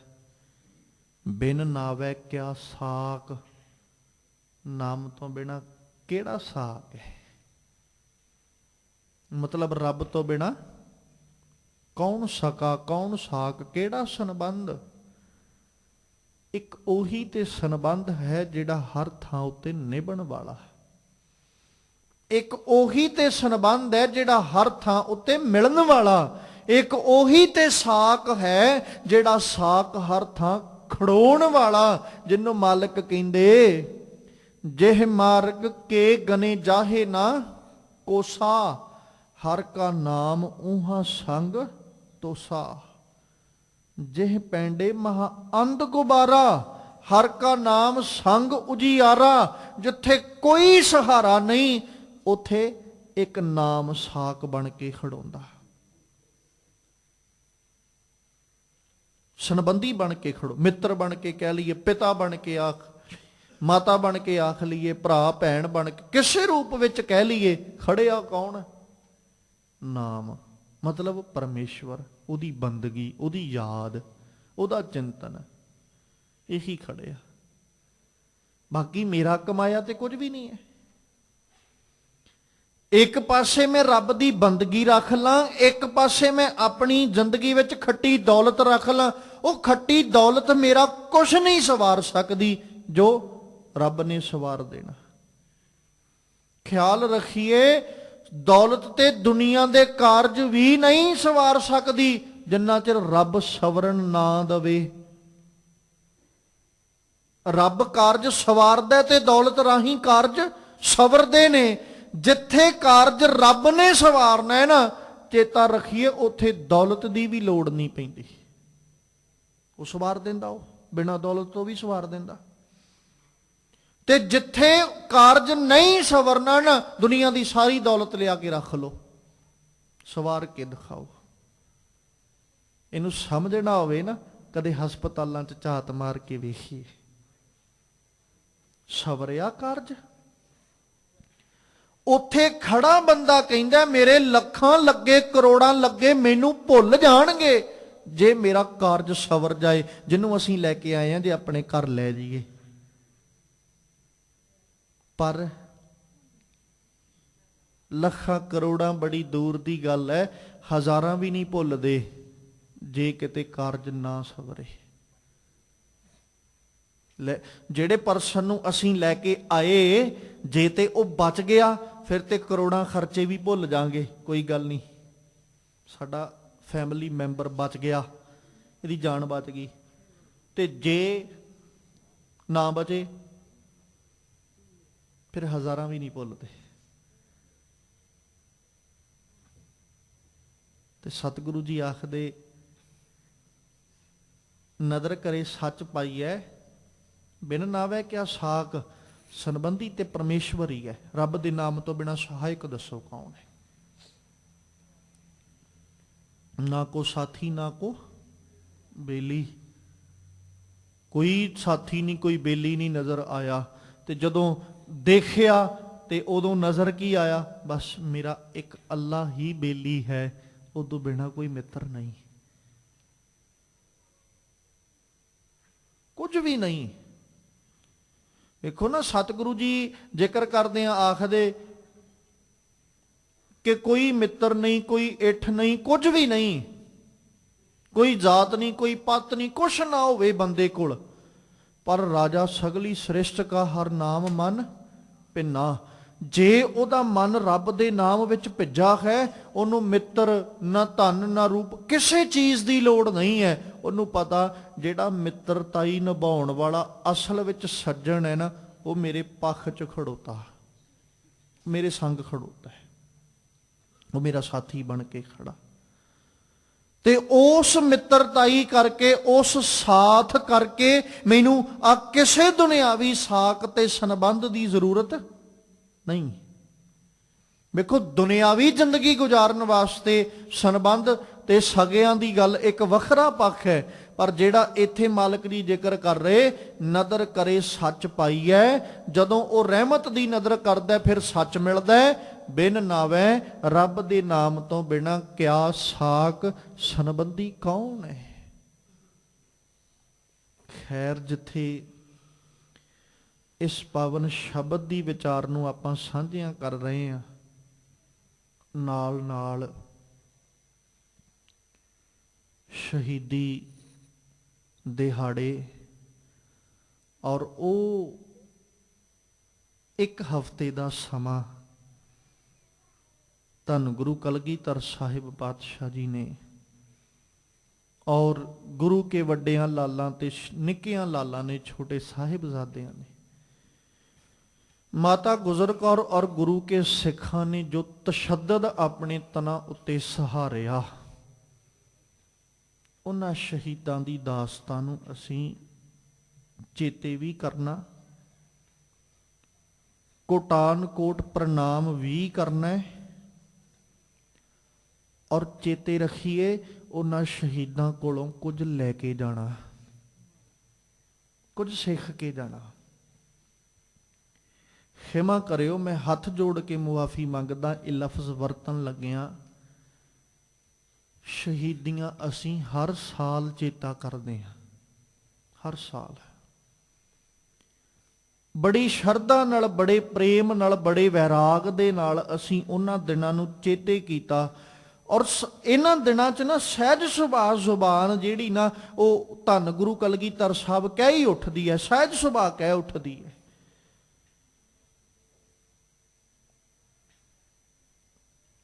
ਪਰ ਇੱਕ ਸਵਾਲ ਫਿਰ ਖੜੋ ਜਾਂਦਾ ਮਨਾਂ 'ਚ ਵੀ ਸਾਹਿਬ ਜੀਓ, ਚੇਤਾ ਅਸੀਂ ਹਰ ਸਾਲ ਕੀਤਾ, ਸਾਡੀ ਜ਼ਿੰਦਗੀ 'ਚ ਬਦਲਾਵ ਕੀ ਆਇਆ? ਸਾਡੀ ਜ਼ਿੰਦਗੀ 'ਚ ਬਦਲਿਆ ਕੀ ਹੈ? ਤੇ ਜੇ ਕੁਛ ਨਹੀਂ ਨਾ ਬਦਲਿਆ, ਫਿਰ ਪੜਚੋਲ ਤੇ ਕਰਨੀ ਪਏਗੀ ਵੀ ਨਾ ਬਦਲਣ ਦਾ ਕਾਰਨ ਕੀ ਹੈ। ਪੜਚੋਲ ਤੇ ਕਰਨੀ ਪਏਗੀ ਨਾ, ਵੀ ਕਮੀ ਕੋਈ ਨਹੀਂ, ਨਾ ਤੇ ਇਤਿਹਾਸ ਬਦਲਿਆ, ਨਾ ਉਹ ਦਿਨ ਬਦਲੇ, ਨਾ ਉਹ ਸਮਾਂ ਬਦਲਿਆ, ਨਾ ਉਹ ਵਾਰ, ਕੁਝ ਵੀ ਨਹੀਂ ਬਦਲਿਆ। ਉਹੀ ਕੁਛ ਹੈ, ਉਹੀ ਸ਼ਹੀਦੀਆਂ, ਉਹੀ ਗੁਰੂ ਕਲਗੀਧਰ ਸਾਹਿਬ ਦਾ ਕਿਲਾ ਛੱਡ ਕੇ ਜਾਣਾ। ਕੀ ਇਹਦਾ ਮਤਲਬ ਅਸੀਂ ਲੋਕ ਵਿਖਾਵਾ ਹੀ ਕੀਤਾ ਹੈ? ਅੱਖਾਂ ਦੇ ਵਿੱਚੋਂ ਵੈਰਾਗ ਦਾ ਜਲ ਕਿਰਨਾ, ਅੱਖਾਂ ਦੇ ਰਾਹੀਂ ਉਹ ਵੈਰਾਗ ਮਨ ਵਿੱਚ ਭਰ ਜਾਣਾ। ਤੇ ਕੀ ਅਸੀਂ ਸਿਰਫ ਉਹੀ ਹਾਲਤ ਹੈ ਵੀ ਪੱਥਰ ਤੇ ਪਾਣੀ ਪਾਈ ਗਏ ਤੇ ਉਹ ਗਿੱਲਾ ਰਿਹਾ, ਜਦੋਂ ਛੱਡਤਾ ਉਦੋਂ ਫੇਰ ਸੁੱਕ ਗਿਆ? ਕਿਤੇ ਉਸ ਪੱਥਰ ਵਰਗੀ ਬਿਰਤੀ ਤੇ ਨਹੀਂ ਸਾਡੀ? ਸ਼ਾਇਦ ਤਾਂ ਹੀ ਬਦਲਾਵ ਨਾ ਆਇਆ ਹੋਵੇ। ਪੜਚੋਲ ਜ਼ਰੂਰ ਕਰੀਏ ਵੀ ਚੇਤਾ ਅਸੀਂ ਹਰ ਸਾਲ ਕਰਦੇ ਹਾਂ, ਸਾਡੀ ਜ਼ਿੰਦਗੀ 'ਚ ਬਦਲਾਵ ਕੀ ਹੈ? ਕੁਝ ਨਾ ਕੁਝ ਤੇ ਜ਼ਿੰਦਗੀ 'ਚ ਬਦਲਣਾ ਚਾਹੀਦਾ ਨਾ, ਭਾਵੇਂ ਇੱਕ ਰਤਾ ਮਾਤਰ ਬਦਲੇ। ਸਿਰਫ ਰਤਾ ਮਾਤਰ। ਮੈਂ ਇਹ ਨਹੀਂ ਕਹਿੰਦਾ ਵੀ ਸਾਰੀ ਜ਼ਿੰਦਗੀ ਹੀ ਬਦਲ ਜਾਏ, ਸਾਰੀ ਜ਼ਿੰਦਗੀ ਬਦਲ। ਇੱਕ ਥੋੜਾ ਜਿਹਾ ਤੇ ਫਰਕ ਪੈਣਾ ਚਾਹੀਦਾ ਨਾ, ਵੀ ਮੈਂ ਇਸ ਵਾਰ ਫਿਰ ਸ਼ਹੀਦਾਂ ਨੂੰ ਚੇਤੇ ਕਰਨਾ, ਮੈਂ ਸ਼ਹੀਦੀ ਪੰਦਰਵਾੜਾ ਚੇਤੇ ਕਰਨਾ ਹੈ, ਮੈਂ ਸ਼ਹੀਦੀ ਦਾਸਤਾਨ ਲਾਲਾਂ ਦੀ ਚੇਤੇ ਕਰਨੀ ਹੈ, ਤੇ ਮੇਰੀ ਜ਼ਿੰਦਗੀ 'ਚ ਆਹ ਬਦਲਾਵ ਮੈਨੂੰ ਚਾਹੀਦਾ ਹੈ। ਕੀ ਫਰਕ ਪਿਆ ਮੇਰੇ ਜੀਵਨ 'ਚ?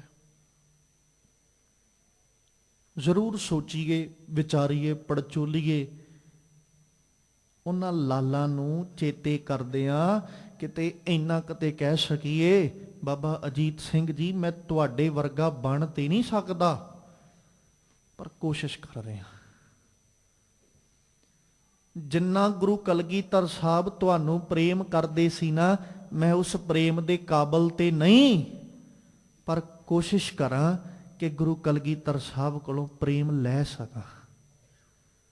ਬਾਬਾ ਅਜੀਤ ਸਿੰਘ ਜੀਓ, ਤੁਹਾਨੂੰ ਸਾਡੇ ਵਿੱਚੋਂ ਸਾਡੇ ਬਾਪੂ ਨੇ ਵੇਖਿਆ ਸੀ, ਪਰ ਅੱਜ ਸਾਡੇ ਵਿੱਚੋਂ ਬਾਪੂ ਨੂੰ ਤੁਸੀਂ ਨਜ਼ਰ ਨਹੀਂ ਆਉਂਦੇ। ਅੱਜ ਅਜੀਤ ਸਿੰਘ ਨਹੀਂ ਦਿਸਦਾ, ਅੱਜ ਜੁਝਾਰ ਸਿੰਘ ਨਹੀਂ ਦਿਸਦਾ, ਅੱਜ ਜ਼ੋਰਾਵਰ ਸਿੰਘ, ਅੱਜ ਫਤਿਹ ਸਿੰਘ ਨਹੀਂ ਦਿਸਦਾ। ਅੱਜ ਫਤਿਹ ਸਿੰਘ ਤੇ ਕਿਸੇ ਹੋਰ ਪੋਸ਼ਾਕ 'ਚ ਹੀ ਤੁਰਿਆ ਫਿਰਦਾ।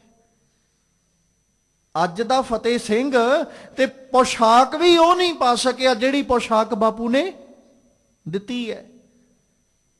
ਅਜੀਤ ਸਿੰਘ ਆਪਣਾ ਸਰੂਪ ਉਹ ਨਹੀਂ ਰੱਖ ਸਕਿਆ ਜਿਹੜਾ ਸਰੂਪ ਅਜੀਤ ਸਿੰਘ ਨੂੰ ਬਾਪੂ ਨੇ ਦਿੱਤਾ ਹੈ। ਕਿਹੜੇ ਮੂੰਹ ਨਾਲ ਆਖਾਂਗਾ ਵੀ ਮੈਂ ਅਜੀਤ ਸਿੰਘ ਦਾ ਭਰਾ, ਮੈਂ ਜੁਝਾਰ ਸਿੰਘ ਦਾ ਵੀਰ, ਜ਼ੋਰਾਵਰ ਸਿੰਘ ਦਾ ਵੀਰ ਤੇ ਫਤਿਹ ਸਿੰਘ ਦਾ ਭਰਾ ਆ? ਕਿਹੜਾ ਮੂੰਹ ਲੈ ਕੇ ਜਾਵਾਂਗੇ? ਇਹਨਾਂ ਗੱਲਾਂ ਦਾ ਜ਼ਰੂਰ ਅਸੀਂ ਇਹ ਪੜਚੋਲਣਾ ਹੈ। ਇਹਨਾਂ ਬਾਤਾਂ ਨੂੰ ਕੋਸ਼ਿਸ਼ ਕਰਾਂਗੇ ਵੀ ਉਹਨਾਂ ਸ਼ਹੀਦਾਂ ਨੂੰ ਚੇਤੇ ਕਰਦੇ ਹਾਂ, ਹੋਰ ਕੁਝ ਨਹੀਂ, ਆਪਣੀ ਪੋਸ਼ਾਕ, ਆਪਣਾ ਸਰੂਪ ਤੇ ਉਹਨਾਂ ਵਰਗਾ ਕਰ ਲਈਏ।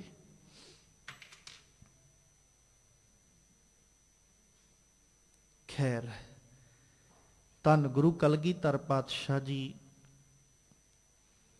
ਆਨੰਦਪੁਰ ਸਾਹਿਬ, ਕਿਉਂਕਿ ਆਹ ਰਾਤ ਜਿਹੜੀ ਗੁਜ਼ਰੀ ਨਾ, ਮਾਲਕ ਨੇ ਕਿਲਾ ਛੱਡਦਾ,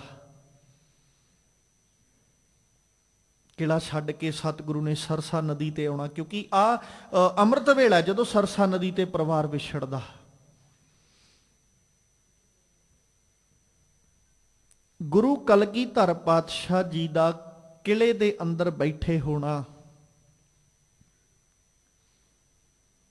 ਜ਼ਾਲਮਾਂ ਲਈ ਕਾਫੀ ਸੀ, ਉਹਨਾਂ ਦੀ ਹਾਰ ਵਾਸਤੇ। ਗੁਰੂ ਕਲਗੀਧਰ ਸਾਹਿਬ ਬੈਠੇ ਨੇ, ਨਿਰੰਤਰ ਲਗਾਤਾਰ ਅਡੋਲ ਬੈਠੇ, ਸਿੱਖ ਵੀ ਲਗਾਤਾਰ। ਔਰ ਗੁਰੂ ਕਲਗੀਧਰ ਸਾਹਿਬ ਤੋਂ ਸਦਕੇ ਜਾਈਏ, ਮਾਲਕ ਪਾਤਸ਼ਾਹ ਜੀ ਨੂੰ ਆਪਣੇ ਸਿੱਖਾਂ ਤੇ ਕਿੰਨਾ ਭਰੋਸਾ ਤੇ ਸਿੱਖਾਂ ਨੂੰ ਆਪਣੇ ਗੁਰੂ ਤੇ ਕਿੰਨਾ ਵਿਸ਼ਵਾਸ ਹੈ। ਵੇਖੋ ਨਾ, ਜਿੱਦਣ ਸਮਾਂ ਬਣਦਾ ਤੇ ਉਦਣ ਗੁਰੂ ਕਲਗੀਧਰ ਸਾਹਿਬ ਗੁਰੇਜ਼ ਨਹੀਂ ਕਰਦੇ। ਮਾਲਕ ਆਖ ਉੱਠਦੇ, ਯੁੱਧ ਜਿੱਤੇ ਇਨਹੀ ਕੇ ਪ੍ਰਸਾਦ।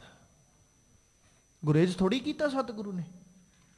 ਮਾਲਕ ਨੇ ਇਹ ਨਹੀਂ ਕਿਹਾ ਵੀ ਮੈਂ ਕਲਾ ਵਰਤਾਈ ਹੈ, ਇਹਨਾਂ ਦੀ ਕਿਰਪਾ ਨਾਲ ਯੁੱਧ ਜਿੱਤੇ ਨੇ।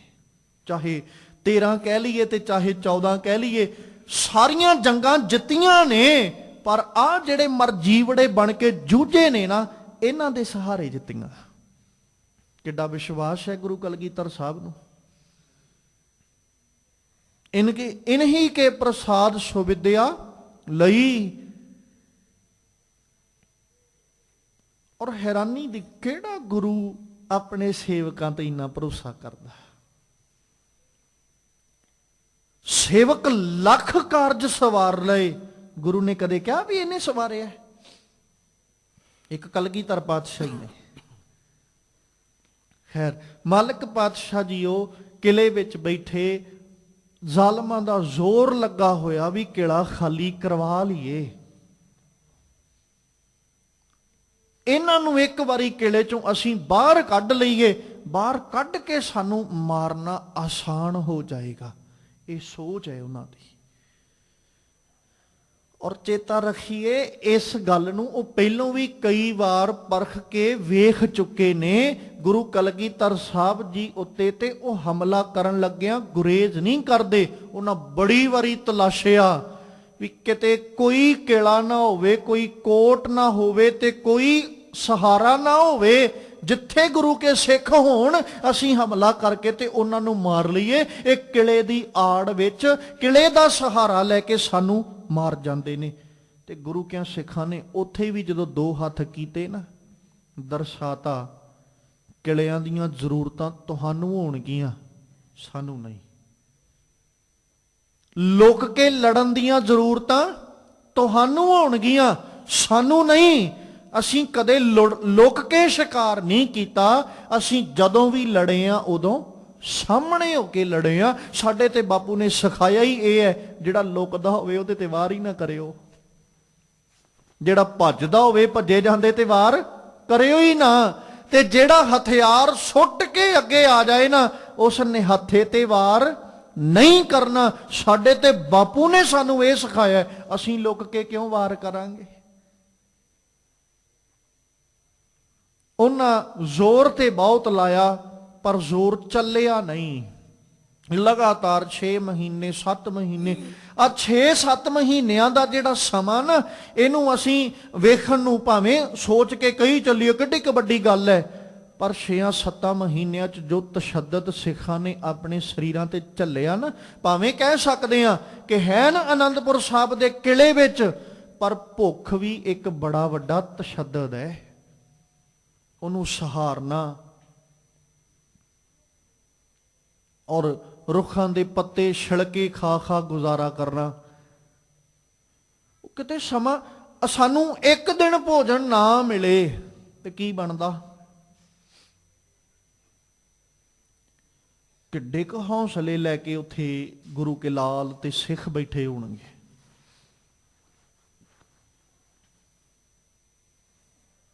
ਕਿੰਨਾ ਕੁ ਵੱਡਾ ਜ਼ਿਕਰਾ ਕਰਕੇ ਗੁਰੂ ਕਲਗੀਧਰ ਸਾਹਿਬ ਬੈਠੇ ਤੇ ਉਹ ਸਿੱਖ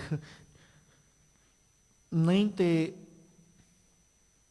ਦੌੜਨ ਲੱਗਿਆ ਕਿੱਡੀ ਕੁ ਵੱਡੀ ਗੱਲ ਸੀ, ਦੌੜ ਜਾਂਦੇ। ਅਗਲੇ ਜਾ ਕੇ ਇਹੀ ਕਹਿ ਦਿੰਦੇ ਵੀ ਅਸੀਂ ਤੁਹਾਡੇ ਨਾਲ ਆ ਭਾਈ, ਅਸੀਂ ਗੁਰੂ ਗੋਬਿੰਦ ਸਿੰਘ ਦਾ ਪੱਲਾ ਛੱਡ ਕੇ ਆ ਗਏ। ਪਰ ਨਹੀਂ, ਕਿਤੇ ਨਾ ਕਿਤੇ ਜਾ ਕੇ ਨਾ ਜਦੋਂ ਇਸ ਸਮੇਂ ਨੂੰ ਵਿਚਾਰਦੇ ਆ ਨਾ, ਤੇ ਉਦੋਂ ਸਮਝ ਲੱਗਦੀ ਵੀ ਧੰਨ ਗੁਰੂ ਅਰਜਨ ਦੇਵ ਪਾਤਸ਼ਾਹ ਸਿਖਾਇਆ ਤੇ ਤੁਸੀਂ ਹੈ ਨਾ, ਵੀ ਜੇ ਭੁੱਖਿਆਂ ਰਹਿਣਾ ਪੈ ਜੇ ਤੇ ਅਸੀਂ ਰਹਿ ਲਾਂਗੇ। ਸਿੱਖਿਆ ਤੇ ਗੁਰੂ ਅਰਜਨ ਸਾਹਿਬ ਨੇ ਹੀ ਦਿੱਤੀ ਨਾ। ਉਹ ਸਮਾਂ ਚੇਤੇ ਕਰੋ ਜਦੋਂ ਪ੍ਰਿਥੀ ਚੰਦ ਲੰਗਰਾਂ ਦੀਆਂ ਰਸਦਾਂ ਆਪਣੇ ਕੋਲ ਰੱਖ ਕੇ ਤੇ ਲੰਗਰ ਗੁਰੂ ਅਰਜਨ ਸਾਹਿਬ ਦੇ ਘਰੇ ਛਕਣ ਭੇਜ ਦਿੰਦਾ ਵੀ ਜਾਓ। ਉਹ ਸਮਾਂ ਵੀ ਤੇ ਆਇਆ ਨਾ ਜਦੋਂ ਗੁਰੂ ਅਰਜਨ ਦੇਵ ਪਾਤਸ਼ਾਹ ਜੀ ਦੇ ਘਰ ਵਿੱਚ ਲੰਗਰ ਬਣਦਾ ਹੈ, ਪਰ ਉੱਥੇ ਵੀ ਛੋਲੇ ਹੀ ਬਣਦੇ, ਤੇ ਇੱਕ ਇੱਕ ਮੁੱਠ ਛੋਲਿਆਂ ਦੀ ਖਾ ਕੇ ਸਿੱਖਾਂ ਨੇ, ਸੰਗਤਾਂ ਨੇ ਲੰਗਰਾਂ 'ਚ ਤੇ ਗੁਰੂ ਅਰਜਨ ਸਾਹਿਬ ਦਾ ਸ਼ੁਕਰਾਨਾ ਕਰਨਾ। ਫਿਰ ਜਦੋਂ ਭਾਈ ਗੁਰਦਾਸ ਜੀ ਆਏ ਤੇ ਉਹਨਾਂ ਭਾਈ ਗੁਰਦਾਸ ਜੀ ਨੇ ਆ ਕੇ ਲੰਗਰਾਂ ਦੀ ਹਾਲਤ ਨੂੰ ਵੇਖਿਆ ਤੇ ਵੇਖ ਕੇ ਵੀ ਲੰਗਰ ਇੰਨੇ ਮਸਤਾਨੇ ਵੀ ਇੱਥੇ ਤੇ ਜੇ ਅਸੀਂ ਸਮਾਂ ਵੇਖੀਏ ਜਾਣੀਏ ਤੇ ਉਹ ਵੀ ਸਮਾਂ ਹੈ ਜਦੋਂ ਇੱਥੇ ਖੀਰ ਬਣਦੀ, ਉਹਦੇ ਵਿੱਚ ਵੀ ਘਿਓ ਪਾ ਪਾ ਕੇ ਦਿੱਤਾ ਜਾਂਦਾ, ਤੇ ਇਸ ਘਰ ਦੇ ਵਿੱਚ ਛੋਲਿਆਂ ਦਾ ਲੰਗਰ, ਇੰਨੇ ਲੰਗਰ ਮਸਤਾਨੇ ਕਿਵੇਂ ਹੋਏ। ਫਿਰ ਜਦੋਂ ਉਹ ਸਾਰਾ ਪਿਛੋਕੜ ਵੇਖਿਆ ਤੇ ਫਿਰ ਸਮਝ ਲੱਗੀ ਵੀ ਪ੍ਰਿਥੀ ਚੰਦ ਦੀ ਕੋਝੀਆਂ ਚਾਲਾਂ ਚੱਲ ਰਹੇ। ਫਿਰ ਉਸ ਸਮੇਂ ਦੇ ਹਾਲਾਤਾਂ ਨੂੰ ਫਿਰ ਤਬਦੀਲ ਕੀਤਾ, ਗੁਰੂ ਕੇ ਲੰਗਰ ਫਿਰ ਉਸੇ ਤਰ੍ਹਾਂ ਚੱਲੇ। ਬਸ ਕਿਤੇ ਨਾ ਕਿਤੇ ਕਹਿ ਸਕਦੇ ਹਾਂ ਵੀ ਗੁਰੂ ਅਰਜਨ ਸਾਹਿਬ ਵੱਲੋਂ ਵਰਤਾਇਆ ਉਹ ਕੌਤਕ ਨਾ ਸਾਡੀ ਜਿਹੜੀ ਜ਼ਿੰਦਗੀ ਵਿਚਲਾ ਸਬਰ, ਸਾਡੀ ਜ਼ਿੰਦਗੀ ਵਿਚਲਾ ਸੰਤੋਖ ਪਰਖਣ ਵਾਸਤੇ ਸਾਨੂੰ ਇੱਕ ਦਿੱਤਾ ਹੋਇਆ ਨਾ ਮਾਲਕ ਪਾਤਸ਼ਾਹ ਜੀ ਦਾ ਉਪਦੇਸ਼ ਸੀ ਕਿ ਸਮਾਂ ਆਉਣ ਤੇ ਇਦਾਂ ਦੇ ਹਾਲਾਤ ਵੀ ਵੇਖਣੇ ਪੈ ਸਕਦੇ ਨੇ। ਔਰ ਸਹਾਰੇ ਸਿੱਖਾਂ ਨੇ ਫਿਰ ਉੱਥੇ ਗੁਰੂ ਕਲਗੀਧਰ ਸਾਹਿਬ ਦੇ ਖਿਲਾਫ ਥੋੜੀ ਗਏ ਵੀ ਬਾਬਾ ਹੁਣ ਲਿਆ ਪ੍ਰਸ਼ਾਦਾ ਛਕਣਾ, ਭੋਜਨ ਛਕਣਾ, ਅਸੀਂ ਪ੍ਰਸ਼ਾਦਾ ਛਕਣਾ ਚਾਹੁੰਦੇ ਹਾਂ। ਨਹੀਂ, ਜੇ ਮਿਲ ਗਿਆ ਤੇ ਛਕ ਲਿਆ, ਨਾ ਮਿਲਿਆ ਤਾਂ ਵੀ ਗੁਰੂ ਕਲਗੀਧਰ ਸਾਹਿਬ ਦਾ ਸ਼ੁਕਰਾਨਾ। ਇੱਥੇ ਹੀ ਵੇਖ ਲਈਏ, ਸਾਨੂੰ ਤੇ ਕਲਗੀਧਰ ਸਾਹਿਬ ਨੇ ਸਭ ਕੁਝ ਦਿੱਤਾ, ਅਸੀਂ ਤੇ ਫਿਰ ਵੀ ਨਹੀਂ ਉਹਦੇ ਬਣ ਸਕੇ। ਮਾਲਕ ਜੀ, ਉਹ ਭੁੱਖੇ ਰਹਿ ਕੇ ਵੀ ਤੇਰੇ, ਅਸੀਂ ਰੱਜ ਕੇ ਵੀ ਤੇਰੇ ਨਹੀਂ ਬਣ ਸਕੇ। ਉਹ ਲਗਾਤਾਰ ਘੇਰੇ ਵਿੱਚ ਮੌਤ ਜਿਨ੍ਹਾਂ ਦੇ ਸਿਰ ਤੇ ਬੈਠੀ ਨਾ, ਉਹ ਫਿਰ ਵੀ ਤੇਰੇ। ਸਾਨੂੰ ਤੇ ਡਰ ਹੀ ਕਿਸੇ ਦਾ ਨਹੀਂ, ਸਾਨੂੰ ਤੇ ਪਰਵਾਹ ਹੀ ਕਿਸੇ ਦੀ ਨਹੀਂ। ਅਸੀਂ ਆਪਣੀ ਜ਼ਿੰਦਗੀ ਆਪਣੀ ਮਰਜ਼ੀ ਨਾਲ ਜਿਉਂਦੇ ਆ, ਪਰ ਮਾਲਕਾ ਅਸੀਂ ਤੇ ਫਿਰ ਵੀ ਤੇਰੇ ਨਹੀਂ ਬਣ ਸਕੇ। ਉਹ ਸਮਾਂ ਫਿਰ ਉਹਨਾਂ ਦੁਆਰਾ ਕੁਰਾਨ ਸ਼ਰੀਫ ਦੀਆਂ ਸੌਹਾਂ, ਆਟੇ ਦੀਆਂ ਗਊਆਂ ਬਣਾ ਬਣਾ ਕੇ ਸੌਹਾਂ ਖਾਧੀਆਂ ਜਾਣੀਆਂ। ਕਿਵੇਂ ਭਰੋਸਾ ਅੱਜ ਦੇ ਸਮੇਂ ਵਿੱਚ ਜੇ ਹੁਣ ਉਹ ਕਿਸੇ ਵੀ ਗੱਲ ਨੂੰ ਆਖ ਕੇ ਸਾਨੂੰ ਕਹਿਣ ਵੀ ਅਸੀਂ ਤੁਹਾਡੇ ਨਾਲ ਜ਼ੁਬਾਨ ਕੀਤੀ, ਕੀ ਭਰੋਸਾ ਕਰ ਲਾਂਗੇ? ਅਸੀਂ ਤੇ ਉਹ ਵੇਲਾ ਅਜੇ ਭੁੱਲੇ ਨਹੀਂ ਜਦੋਂ 1704 ਦੇ ਵਿੱਚ ਤੁਸੀਂ ਸਾਡੇ ਨਾਲ ਵਾਅਦੇ ਕਰਕੇ ਉਦੋਂ ਮੁੱਕਰੇ ਸੀ। ਸਾਨੂੰ ਤੇ ਅਜੇ ਉਹ ਚੇਤੇ ਹੈ, ਉਹ ਸਮਾਂ, ਉਹ ਖਾਧੀਆਂ ਸੌਹਾਂ, ਉਹ ਖਾਧੇ, ਉਹ ਕੀਤੇ ਤੁਹਾਡੇ ਵਾਅਦੇ, ਉਹ ਕੀਤੀਆਂ ਹੋਈਆਂ ਜ਼ੁਬਾਨਾਂ ਅੱਜ ਸਾਨੂੰ ਚੇਤੇ ਨੇ ਕਿ ਤੁਸੀਂ ਸੌਹਾਂ ਖਾ ਕੇ, ਜ਼ੁਬਾਨਾਂ ਕਰ ਕਰਕੇ, ਵਾਅਦੇ ਕਰ ਕਰਕੇ ਵੀ ਕਲਗੀਧਰ ਸਾਹਿਬ ਤੇ ਹਮਲਾ ਕਰਨ ਤੋਂ ਹਟੇ ਨਹੀਂ। ਕਿਵੇਂ ਭੁੱਲ ਜੀਏ ਅਸੀਂ? ਕਿਉਂਕਿ ਉਹਨਾਂ ਦਿਨਾਂ 'ਚ ਅਸੀਂ ਆਪਣੀ ਕੌਮ ਦਾ ਬੜਾ ਵੱਡਾ ਖਜ਼ਾਨਾ ਗਵਾਇਆ ਹੈ। ਉਹਨਾਂ ਦਿਨਾਂ 'ਚ ਅਸੀਂ ਉਹ ਘਾਟੇ ਖਾਦੇ ਜਿਹੜੇ ਘਾਟੇ ਕਦੇ ਪੂਰੇ ਨਹੀਂ ਹੋਣੇ। ਕਿਵੇਂ ਭੁੱਲ ਜੀਏ?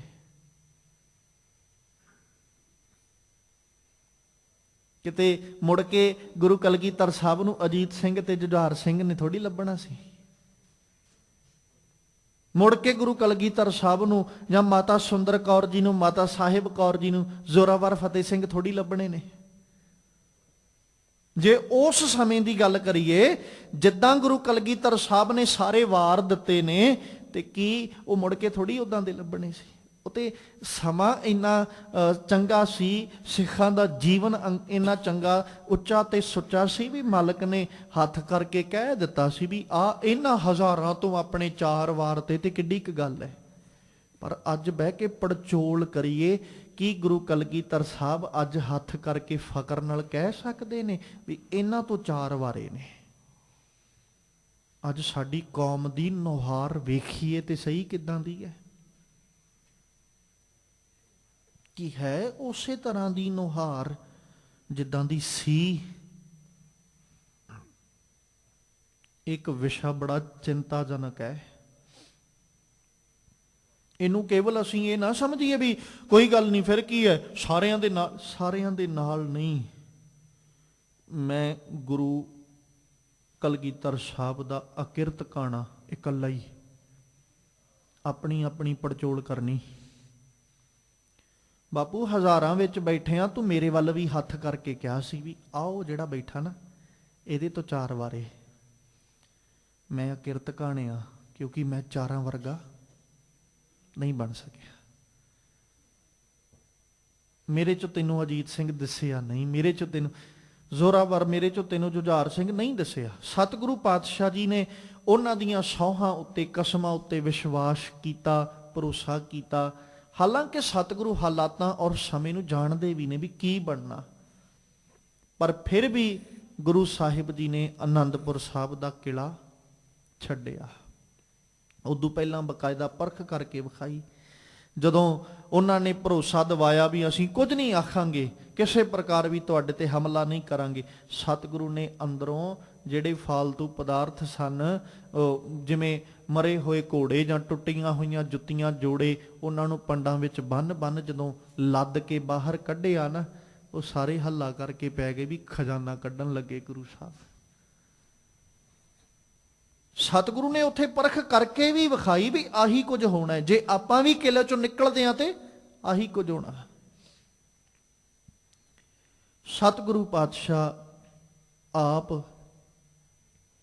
ਦੋਵੇਂ ਗੁਰੂ ਕੇ ਫਰਜ਼ੰਦ ਵੱਡੇ, ਦੋਵੇਂ ਨਿੱਕੇ ਫਰਜ਼ੰਦ ਮਾਤਾ ਸਾਹਿਬ ਕੌਰ, ਮਾਤਾ ਸੁੰਦਰ ਕੌਰ ਜੀ, ਮਾਤਾ ਗੁਜਰ ਕੌਰ ਜੀ, ਭਾਈ ਮਨੀ ਸਿੰਘ ਜੀ, ਇਹ ਸਾਰੇ ਇਕੱਠੇ ਹੀ ਨੇ।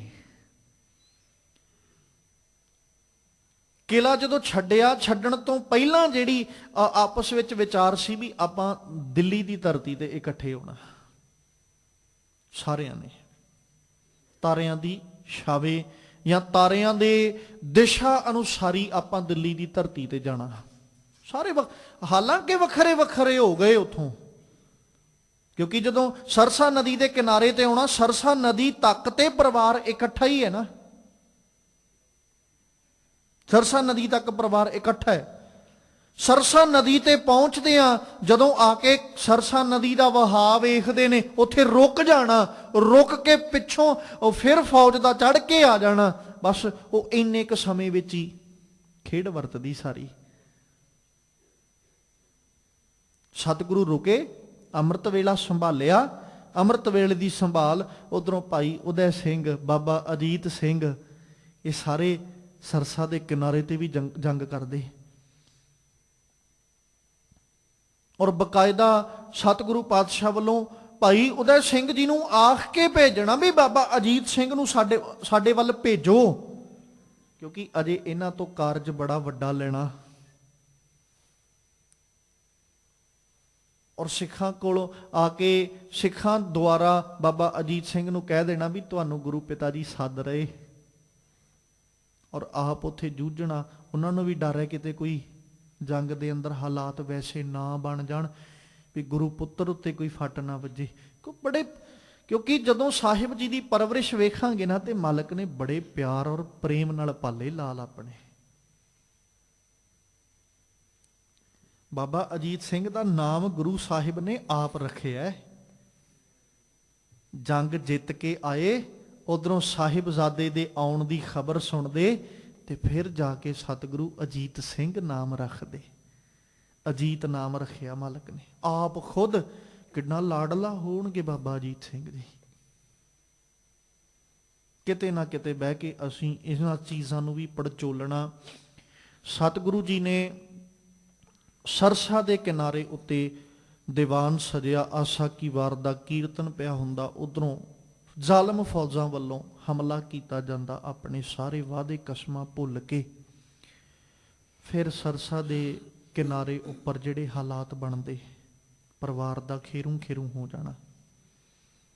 ਕਿਵੇਂ ਪਰਿਵਾਰ ਖੇਰੂ ਖੇਰੂ ਹੋਇਆ, ਕਿੰਨਾ ਕਿੰਨਾ ਹਿੱਸਿਆਂ ਵਿੱਚ ਵੰਡਿਆ ਗਿਆ, ਔਰ ਕਿਵੇਂ ਸਰਸਾ ਤੋਂ ਪਾਰ ਲੰਘਦੇ ਆਪ ਸੰਗਤਾਂ ਦੇ ਨਾਲ ਆਪਾਂ ਆਉਣ ਵਾਲੇ ਦਿਨਾਂ 'ਚ ਇਹ ਸ਼ਹੀਦੀ ਦਾਸਤਾਂ ਸਾਂਝੀ ਕਰਦੇ ਚੱਲਾਂਗੇ। ਬਸ ਹੱਥ ਜੋੜ ਕੇ ਗੁਰੂ ਕਲਗੀਧਰ ਸਾਹਿਬ ਅੱਗੇ ਇੰਨੇ ਕੁ ਹੋ ਜੀਏ ਵੀ ਮਾਲਕ ਅੱਗੇ ਖੜੋ ਕੇ ਸਾਨੂੰ ਨੀਵੀਂ ਨਾ ਪਾਉਣੀ ਪਏ।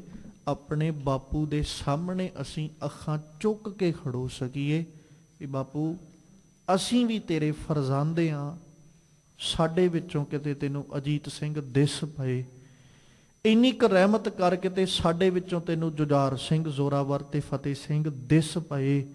ਐਸਾ ਜੀਵਨ ਸਾਡਾ ਬਣ ਜਾਏ। ਮਾਲਕ ਕਿਰਪਾ ਕਰਨ। ਸਤਿਗੁਰੂ ਜੀ ਦੀ ਰਹਿਮਤ ਸਦਕਾ ਸਾਹਿਬ ਦੇ ਪਾਏ ਪੂਰਨਿਆਂ ਤੇ ਚੱਲਣ ਦੀ ਜਾਚ ਆ ਜਾਏ, ਤਾਂ ਜੋ ਸਾਡੇ ਇਹ ਲੋਕ ਸੁਖੀਏ ਪਰਲੋਕ ਸੁਹੇਲੇ। ਨਾਨਕ ਹਰ ਪ੍ਰਭ ਆਪੇ ਮੇਲੇ, ਹੋਈਆਂ ਬੇਅੰਤ ਭੁੱਲਾਂ ਦੀ ਖਿਮਾ ਬਖਸ਼ਣੀ। ਆਓ ਸਤਿਗੁਰਾਂ ਜੀ ਦੇ ਪਾਵਨ ਉਪਦੇਸ਼ ਨੂੰ ਹਿਰਦੇ ਵਿੱਚ ਵਸਾ ਲਈਏ। ਹਰ ਜੀਉ ਸ਼ਬਦ ਪਛਾਣੀਐ, ਸਾਚ ਰਤੇ ਗੁਰ ਵਾਕ ਤਿਤ ਤਨ ਮੈਲ ਨਾ ਲੱਗਈ ਸਚ ਘਰ ਜਿਸ ਉਤਾਕ ਨਦਰ ਕਰੇ ਸਚ ਪਾਈਐ ਬਿਨ ਨਾਵੈ ਕਿਆ ਸਾਕ।